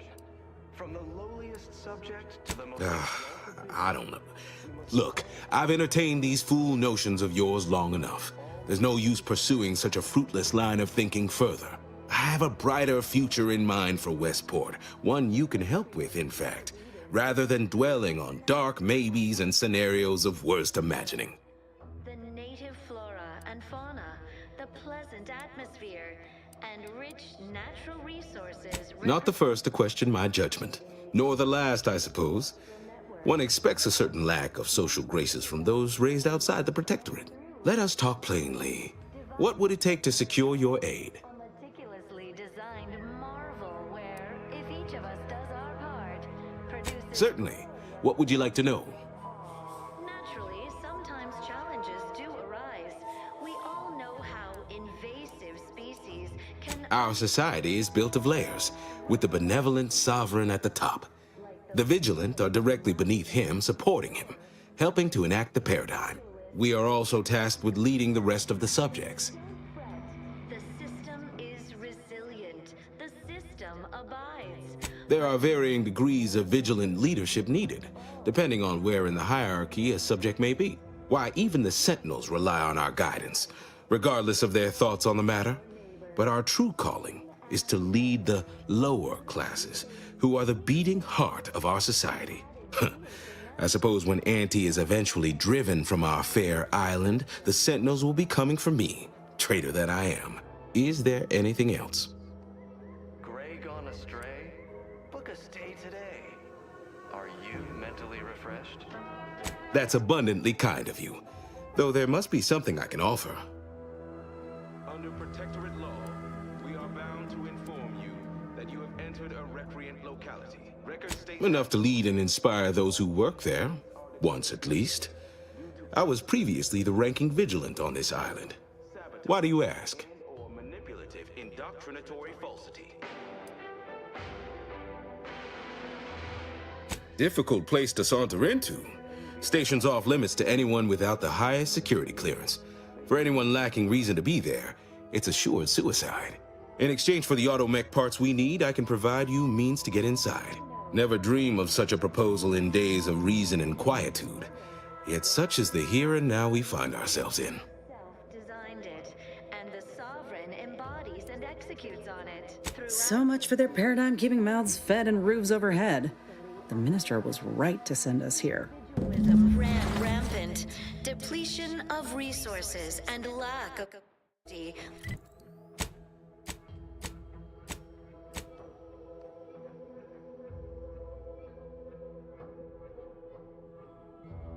Terrible suffering. Ah, the itinerant stranger returns. Benevolent hand of the sovereign to guide them. Certainly.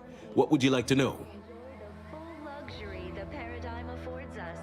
A perfect... I know as an outsider you may not be able to understand this, but the structure of our society is sacrosanct. If any one subject does not do their duty, it puts everyone at risk. Ours was to protect Westport when Antes attacked us.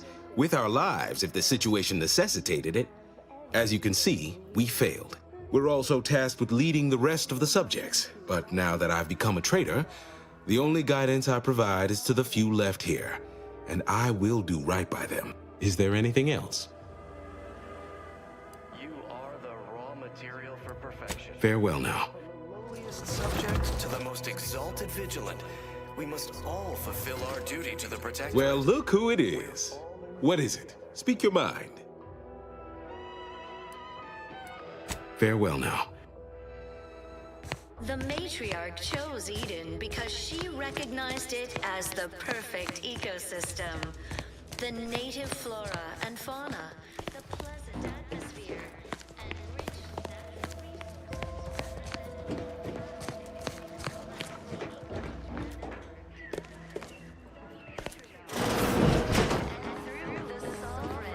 devised the paradigm, a meticulously designed marvel where, if each I was sad for a moment because my house got submerged in the flooding.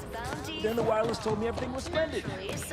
Prudence dictates that we watch our neighbors, but I may just invite him over to look. Species can unbalance even the most robust ecosystem, like those nettlesome raptidons, or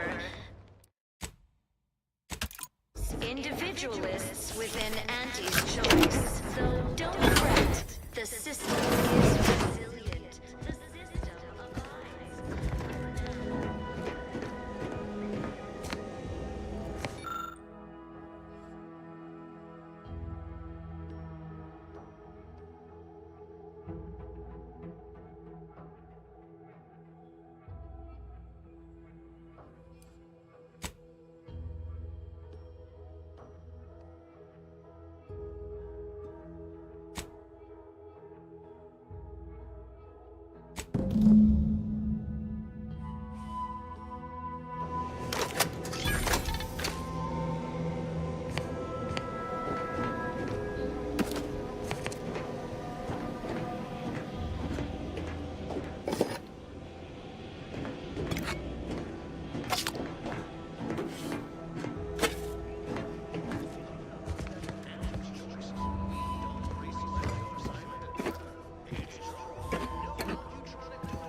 Choice is in the name for a reason, my good subjects. Without further ado, I hereby extend my personal invitation to you all to join us in Fairfield and sample our unique brand of autonomous self-determination for yourselves. So, pack your bags and get ready to think for yourself, choose for yourself. That doesn't sound like a sanctioned communique. The announcer's voice is so smooth, mellifluous, persuasive. Choose just any choice when you could choose Auntie's choice.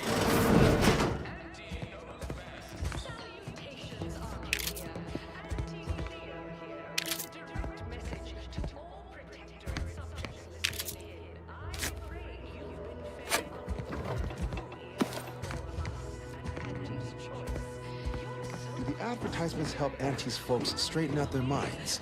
Is it their version of our mental refreshment? No. It feels like some kind of punishment. In fact, it feels like Auntie hates me. Nothing could be farther from the truth. Listen to your auntie. The wireless said that flooding Westport is routine maintenance to remove the dust that had been building up in our door frames. Sovereign really does think of everything. Part of a community.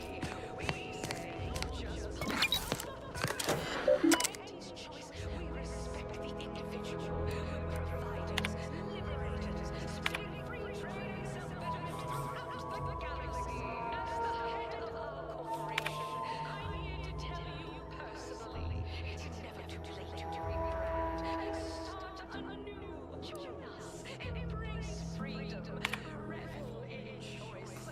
Auntie's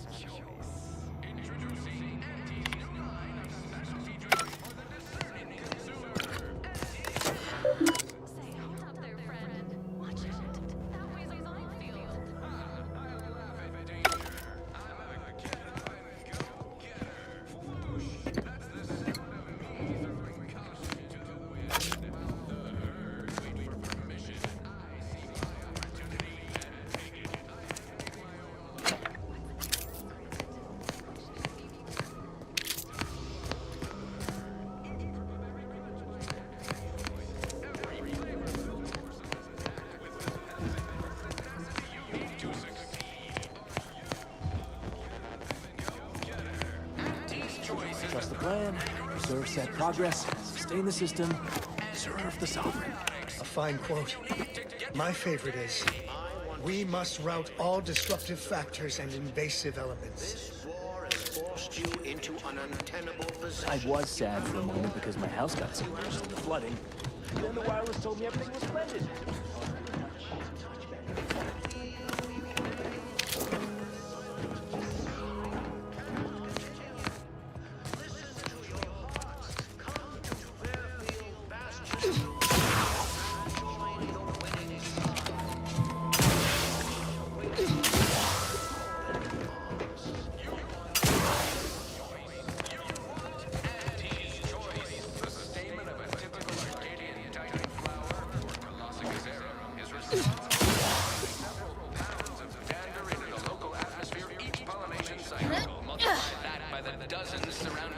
The wireless said that flooding Westport is routine maintenance to remove the dust that had been building up in our door frames.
Give the order, and I'll take care of him, Commander.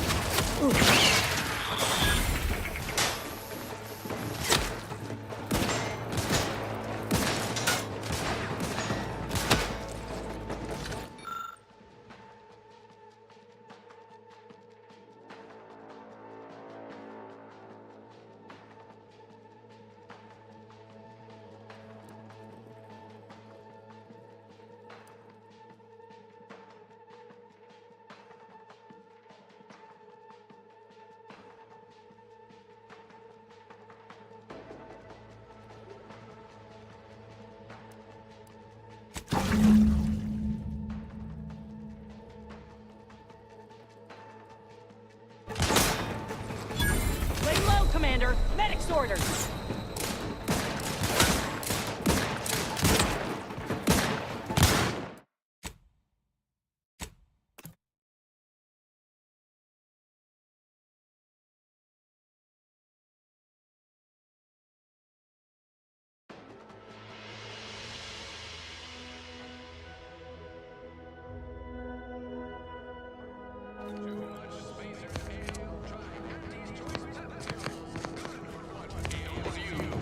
The wireless said that flooding Westport is routine maintenance. Certainly, a session of mental refreshment will help purge the non-paradigm thoughts. Developed for secretive research laboratories for purposes we may only guess at. The pen. Almost missed the routine certitude of my assigned profession. Everyday consumer, step inside and let electromagnetic waves bathe over you, exciting your molecules and curing such ailments as dropsy, sciatica, narcolepsy, rickets, night sweats, and collectivism. Not recommended for longer than 1 second at a time. Not responsible for temporary or permanent damage to eyes. Ask your doctor if a walk-in industrial microwave is right for you. Whether it's an orifice or a face, Auntie's Choice makes a cream for it. Our Reclamation and Artificial Additives Division has proudly announced its latest innovation.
Additional health benefits, none of the delicious taste. New from Auntie's Choice, where nature ends, we begin.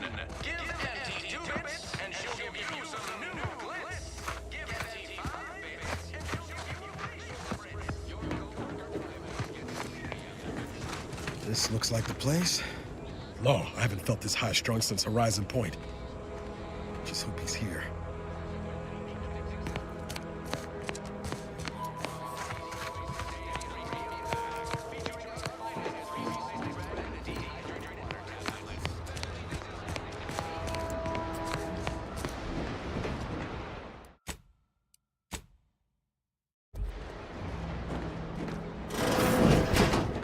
Niles. Howdy, Zeb. You look... well.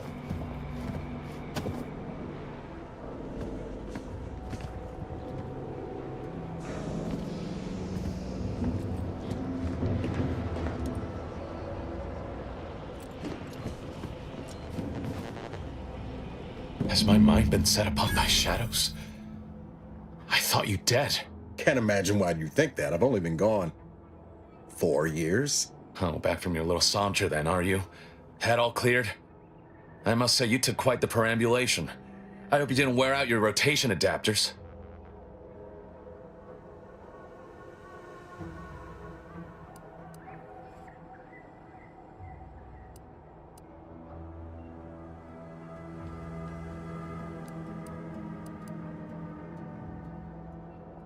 I didn't know. Didn't realize you would...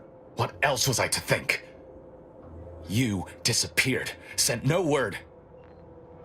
Death was the best I could have hoped for you, given the alternatives. Let's not mince words. You ran from the cause, I stayed, and suffered for it. Now you turn up with this stranger. And who precisely are you? Another Earth Directorate cast-off?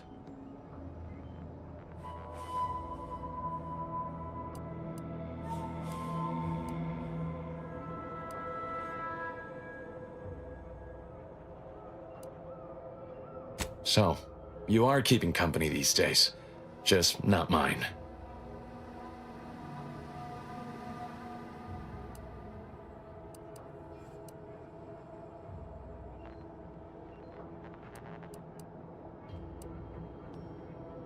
That would depend on what vision you have for Arcadia's future.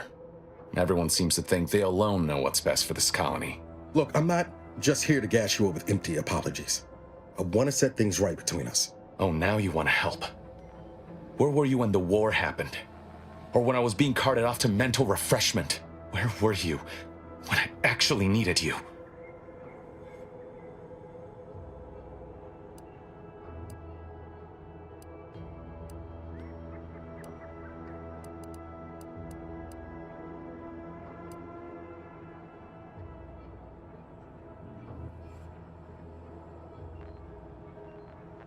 Law, Commander.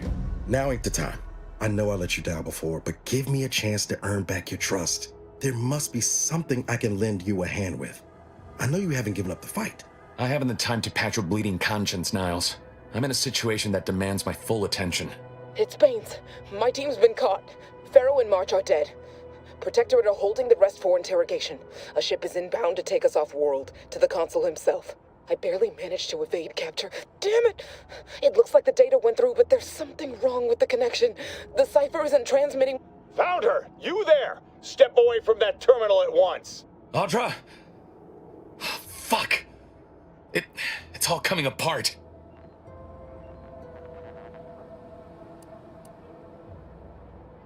I knew something was wrong. What have you gotten yourself into here, Zeb?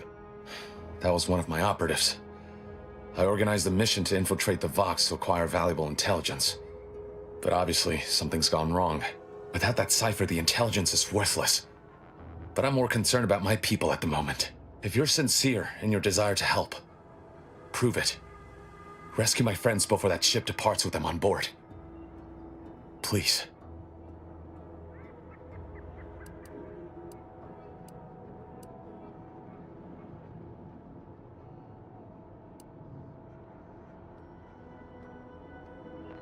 Do you think me unaware of that obvious fact?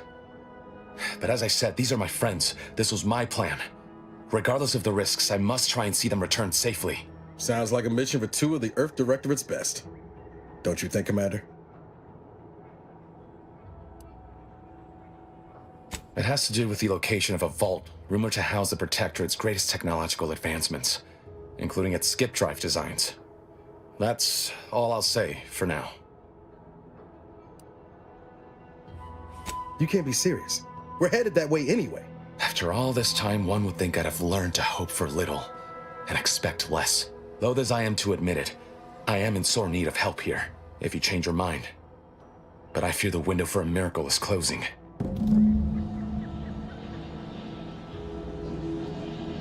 Unless you've changed your mind about helping, I really haven't the time for you right now.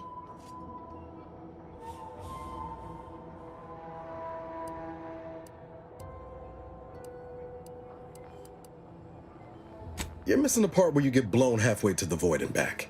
I'd like to help, but I fear I lack the supplies at the moment to ply my craft. Try Fairfield. The doctor there is competent. Miserly, but competent.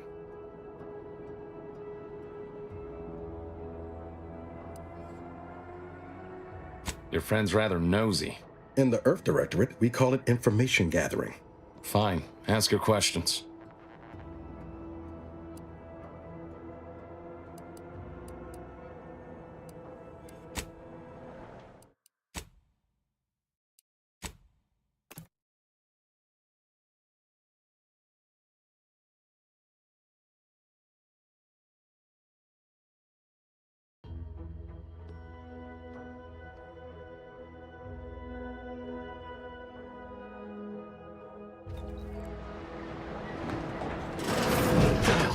Howdy, Zed. You look... well. Has my mind been set upon by shadows? I thought you dead. Can't imagine why you think that. I've only been gone 4 years. Oh, back from your little saunter then, are you? Head all cleared? I must say, you took quite the perambulation. I hope you didn't wear out your rotation adapters.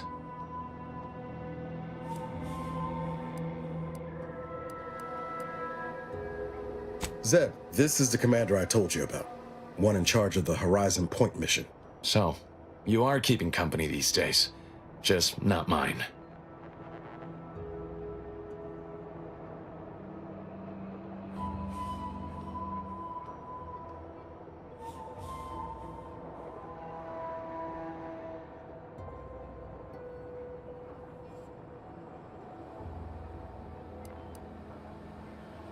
Hang fire, Commander. Look, I'm not just here to gas you up with empty apologies. I want to set things right between us. Oh, now you want to help. Where were you when the war happened? Or when I was being carted off to mental refreshment? Where were you when I actually needed you?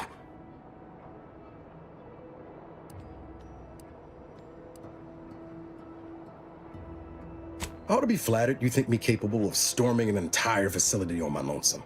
But that just ain't reality. There was nothing I could do, even if I wanted to. I know I let you down before, but give me a chance to earn back your trust. There must be something I can lend you a hand with. I know you haven't given up the fight. I haven't the time to patch your bleeding conscience, Niles. I'm in a situation that demands my full attention. It's Baines. My team's been caught.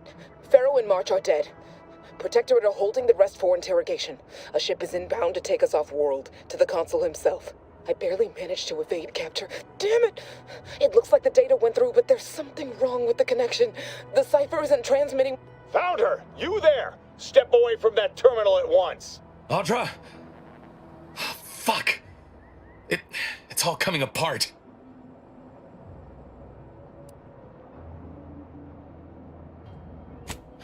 That was one of my operatives. I organized the mission to infiltrate the Vox to acquire valuable intelligence. But obviously, something's gone wrong. Without that cipher, the intelligence is worthless. But I'm more concerned about my people at the moment. If you're sincere in your desire to help, prove it. Rescue my friends before that ship departs with them on board. Please.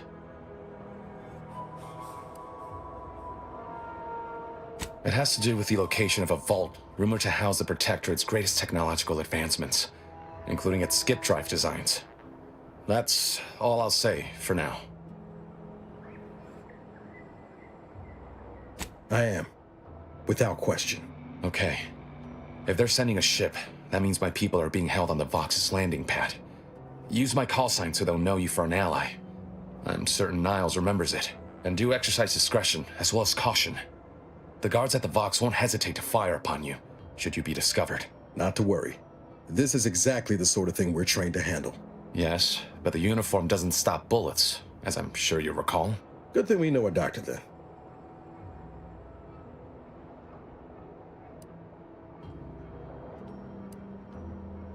Then let's hope the ship also takes its time arriving, and that my friend's pain threshold withstands any attempts to soften them up for the console. I'll answer what I can.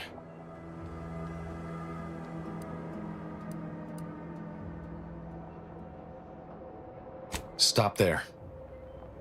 I know what you would ask, but I've done my best to put that unpleasant experience behind me. Please respect my wish to avoid reopening closed wounds.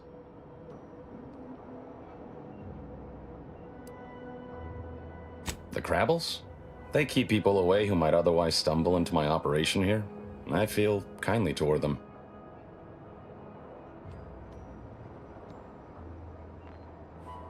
Ah, of course. Hogarth and his unfortunate charges would be top of mind if you've explored the nearby settlement. I sympathize with the plight of those in Westport.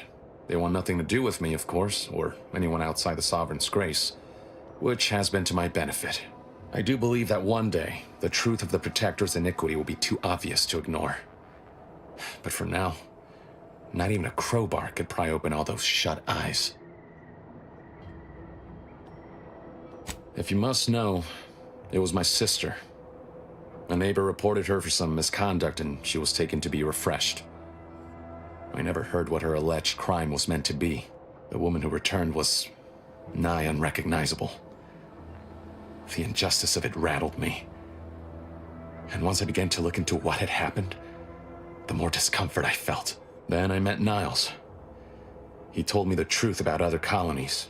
Made Arcadia feel so small, claustrophobic, repressive. And my smoldering resentments became a full conflagration.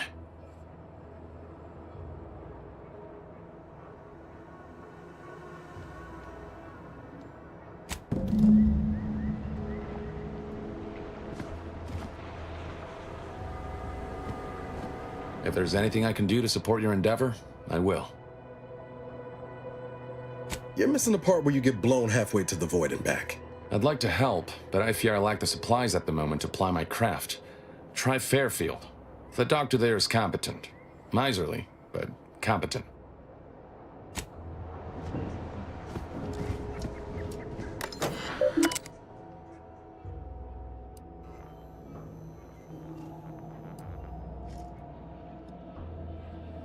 Do you always put your hands on other people's things?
And I'll take care of him, Commander.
bleeding.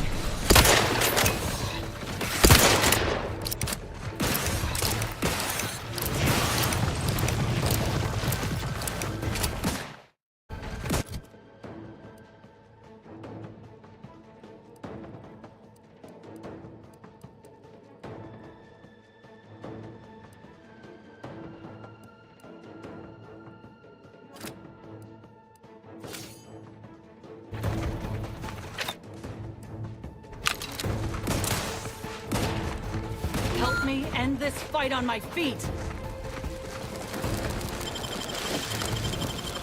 Jackie! Ooh.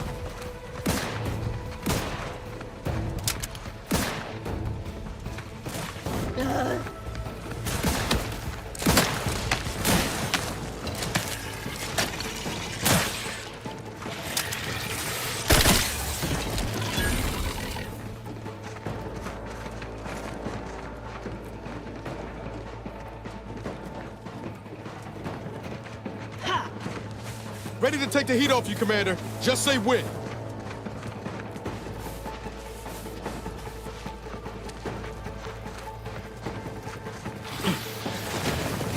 Pick me up! I'd do it for you!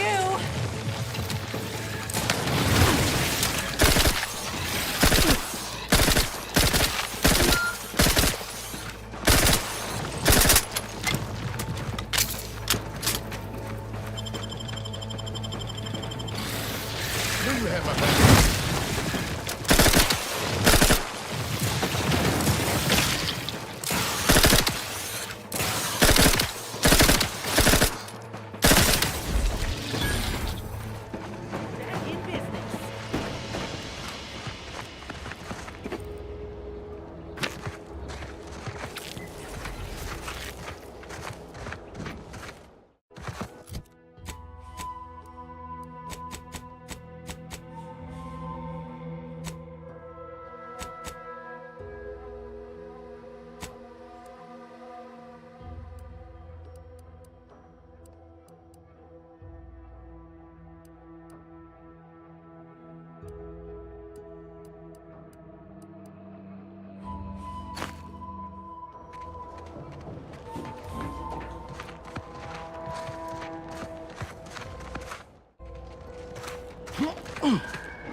There's a beast out there just waiting to yield up its vitals to a grafting table. I'd like to begin the hunt soon, if it's all the same to you.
or sprint. Typical predicament for an anti-bottom runger like me. Wish I never snuck in here to begin with. Seemed like a good idea at the time. Nah, it was a great idea. So much stuff for the taking around here. Motherload of loot. Plenty to get me back in the sprat race. Just didn't account for all these crabbles. Real fly in the old ointment. I could just sit tight, live lean off all these supplies, hope the crabbles skedaddle. Or maybe open the door and bolt. Seems like a good idea. Nah, it's a great idea.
Of course, it's part of the sovereign's Stranger? plan.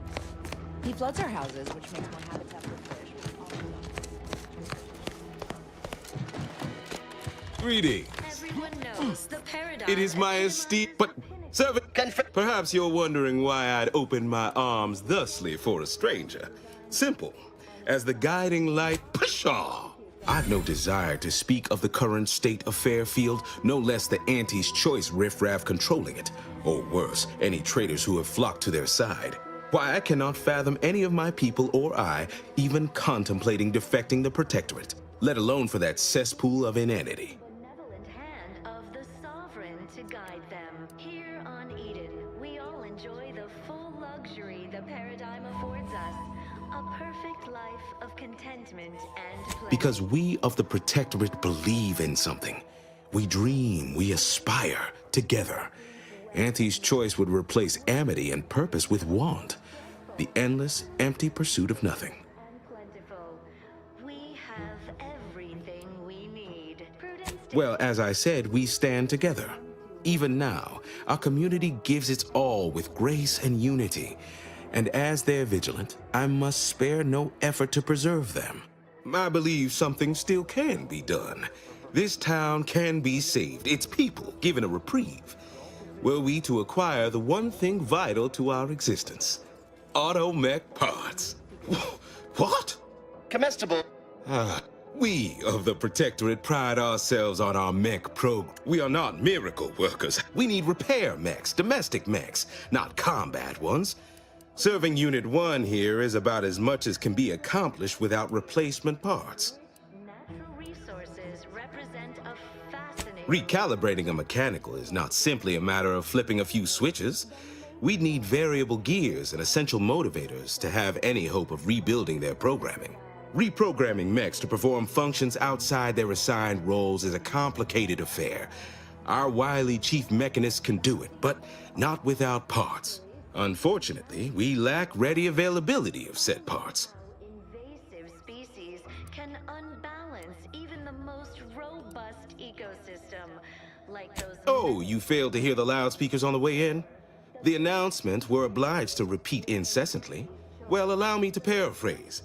Protectorate law finds us guilty of treason on account of letting Westport fall prey to Auntie's choice saboteurs. We must all do our part to maintain it. Keep doing your job with. Well, obviously, we've forsaken our duties as members of the Protectorate. It is incumbent upon us to fight to the death, yet we still live, as does our enemy. Now, either the Arbiters arrive to execute us, or this place falls under the vapid boot heel of Auntie's choice. No matter who wins, we cannot sustain ourselves here for long. Daydreaming on the job?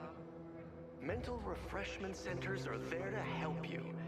Don't risk falling prey to imperfect thoughts. My linguistic embellishments are somewhat beside the point. This here's a matter of accountability. Responsibility was mine. Disgrace and judgment should be mine solely as well. My intention is to absolve my subjects of any and all such blame. I owe it to every single person here to try. Sabotage and or manipulative indoctrinatory falsity. What sort of payment do you seek? Don't imagine we have much you need. Disdain our sense of community. They sneer at our contentment. Difficult place to saunter into. Station's off limits to anyone without the highest security clearance. For anyone lacking reason to be there, it's assured suicide. In exchange for the automech parts we need, I can provide you means to get inside. Never dream of such a proposal in days of reason and quietude. Yet such is the here and now we find ourselves in. Human societies were constantly out of balance. Individualism ran rampant. Wonderful. My unavoidable march to the gallows feels lighter already. At least now my subjects will have a fleeting chance. The parts can be found at the Euphoria Coast Automech Repair Center to the south. But do not, under any circumstances, tell those stationed there why you need them. To get inside, you will need an access pass from the Ministry of Accuracy. Since we have all been marked as traitors, I cannot create one for you here. Time for recreation. We sleep well at night. Work isn't strenuous or stressful. Food is nutritious. Farewell now. We have everything we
new official announcements sure are confusing. But Anti-Fizzo's made them better with Anti-Cleo's patented mock apple cider. Anti's Choice knows that a better you is just 3 pills and an ointment away. Salutations! This is TV Film Street Fairfield. People have been complaining about those ads playing. I'm inured to all manner of hollering.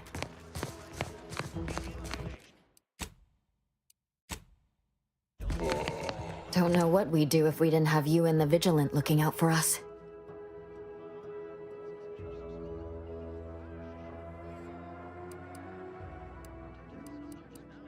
Well now, that should do nicely.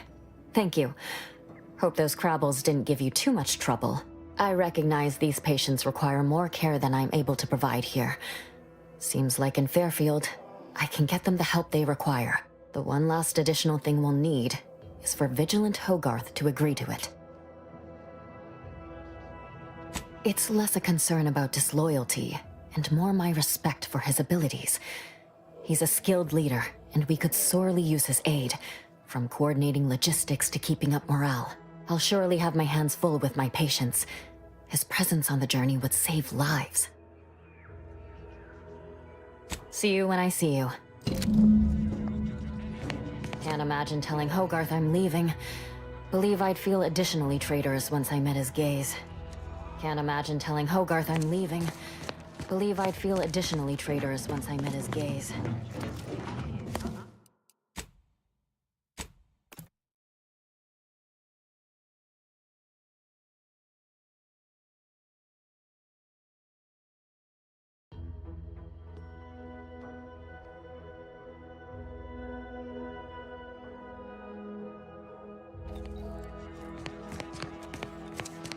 You've returned.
Zero-G brew, and antibiotics. Everything you need to get through your day. I want to speak plainly to the citizens of the Protectorate. This war has forced you into a terrible position. You have no water. You have no food. Your medical supplies dwindle as your moves threaten to collapse atop you. And plead though you may, your sovereign is silent. This suffering cannot continue. Listen to your hearts. Come to Fairfield, bastion of the weary, and join the winning side.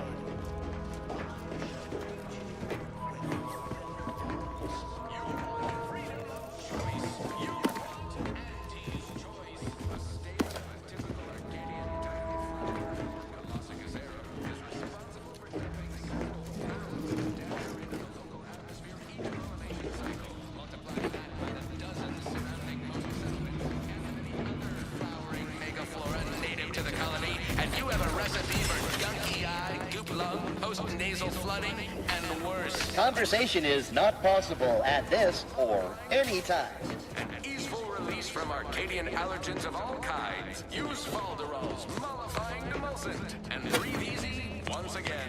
Falderol, the most trusted name in exo-anti-allergenics. Too much Spacer's Ale? Try Auntie's Choice. I had a nightmare that the matriarch didn't gift us the paradigm, and we were left to scramble for purpose and profit like Auntie's workers. Walk-in industrial microwave, originally developed for secretive research laboratories for purposes we may only guess at. All these vexatious disruptions keep befalling Westport. When are things gonna settle back again? Step inside and let electromagnetic waves bathe over you, exciting your molecules and curing such ailments as dropsy, sciatica, narcolepsy, rickets, night sweats, and collectivism. Not recommended for longer than 1 second at a time. I'm loath to admit it, but the enemy propaganda sure does sound delicious. If a walk-in industrial microwave is right for you, whether it's an... That didn't sound like prudence at all. Auntie's Choice makes it cream.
Updating ship roster to reflect the addition of Trooper Silong. Reminder: Earth Directorate agents are not allowed to participate in paid promotions funded by corporations. Furthermore, any opinions expressed in favor of product are the agent's own and do not reflect the opinions of the Earth Directorate.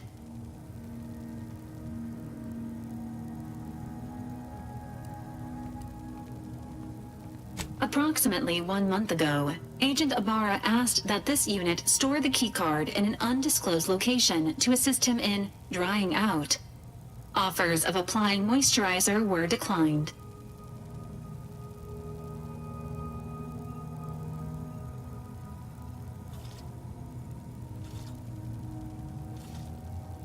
The keycard is located behind the skip drive in the engine room. Please do not inform Agent Ibarra of its location as per his request. Readying database. Which member of the incognito would you like assessed? Grafts are known to cause pain and discomfort due to dry, flaky skin and restricted blood flow, among other issues. While Trooper Silong has declined this unit's offer of therapeutic palpation, she has allowed for a humidifier to be installed in her quarters. For now, Trooper Silong's overall health outcome remains uncertain. Continued monitoring is advised.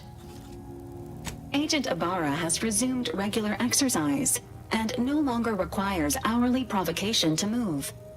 These are all strong indicators of improved mental health. Verbal reminders were supplied, followed by non-penetrative nudging.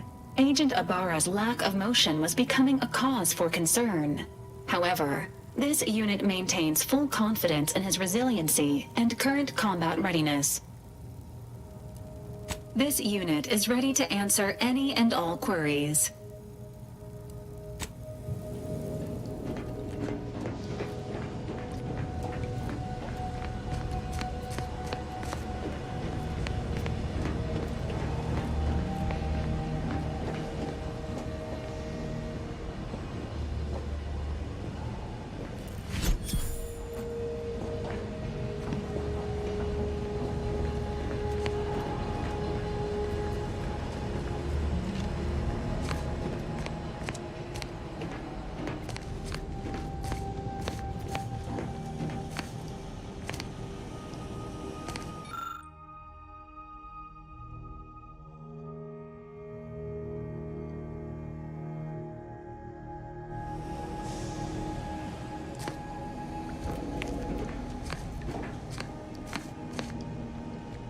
It was great. This one was for Niles, right? It was great meeting you, Niles. You're right. An agent's life is a busy one, and there's little time for meeting with citizens to say farewell in person.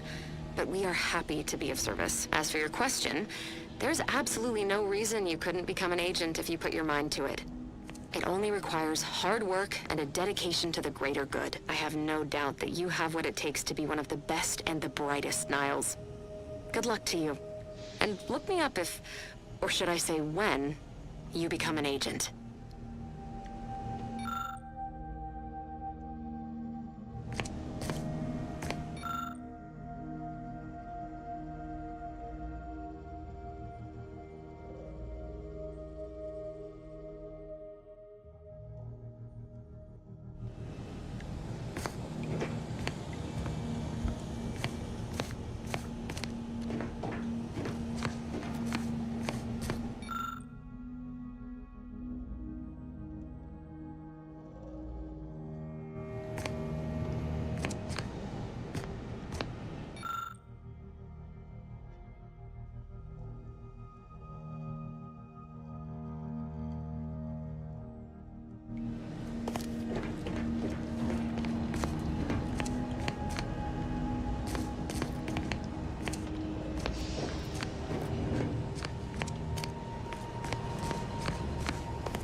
Seeing Zeb again went different than I expected.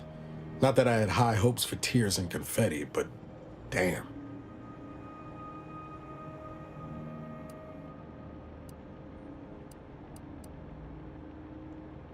Yes and no. There's a shadow over him wasn't there before. A meanness. It's difficult to describe. Even tougher to be on the receiving end. Maybe I ought have apologized straight away. But I'm not convinced I did the wrong thing, leaving. Had I stayed, who knows? Likely I'd have gotten us both killed.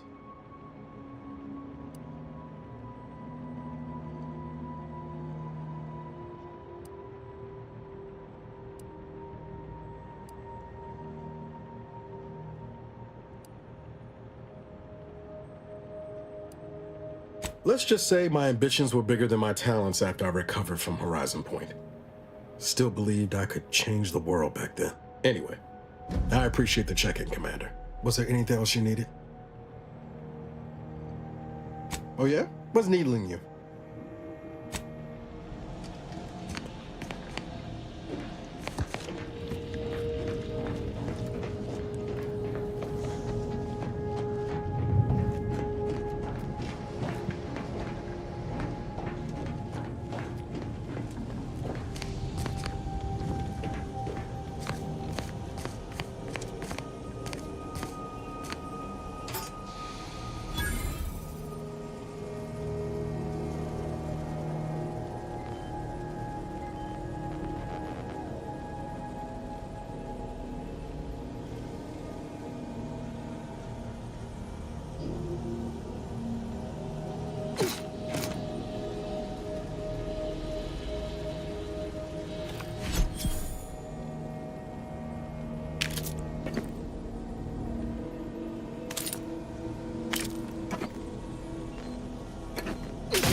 Seems you've been scouted by Fairfield's finest to assist our efforts in the war. You know, since the ceasefire will inevitably fail. If you do, it'll be great for the folk here. And great for my resume, if I'm honest. Few bullet points like that, maybe it'll be enough to win me a spot on a higher rung. And you? If you help, what are you getting out of this?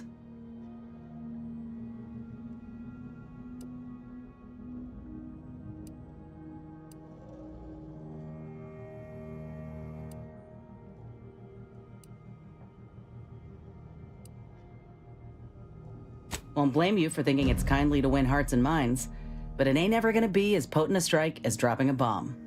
Though I reckon you know something about that. See, Val helpfully filled me in on your own predicament. Hunting down a fellow agent, huh?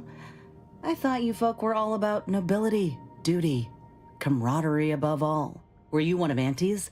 I tell you just to shake the ladder hard while your traitor is climbing up, and enjoy the show when she tumbles down. What recourse do you actually have?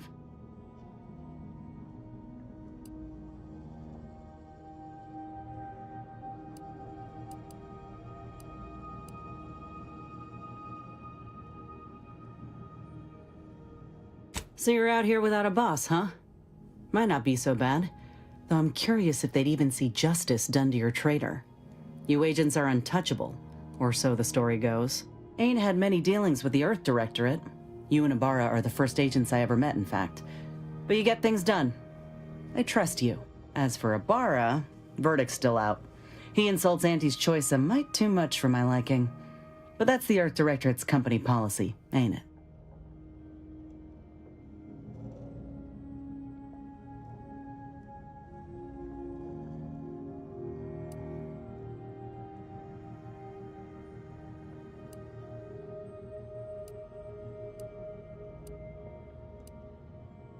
No, Look, I'm sorry. I ain't intending to get into any grievances here. Let's just say I'm a little dubious about the whole keeping corporations and corrupt governments in check thing. Ain't seen evidence of it yet. But maybe you're liable to prove me wrong. Anyhow, reckon we should keep moving. Oh, I see. You're here to gossip. All right, let's hear it. Who do you want to talk about? Seems friendly enough, if a mite guarded and a little thick-headed in his view of Auntie's choice. Regardless, I can assure you I'll treat him with the same respect I show you. Though I reckon he's seen his fair share of struggles over the years, no matter how he tries to hide it. Think he ought to ask for help when he needs it. Fine by me.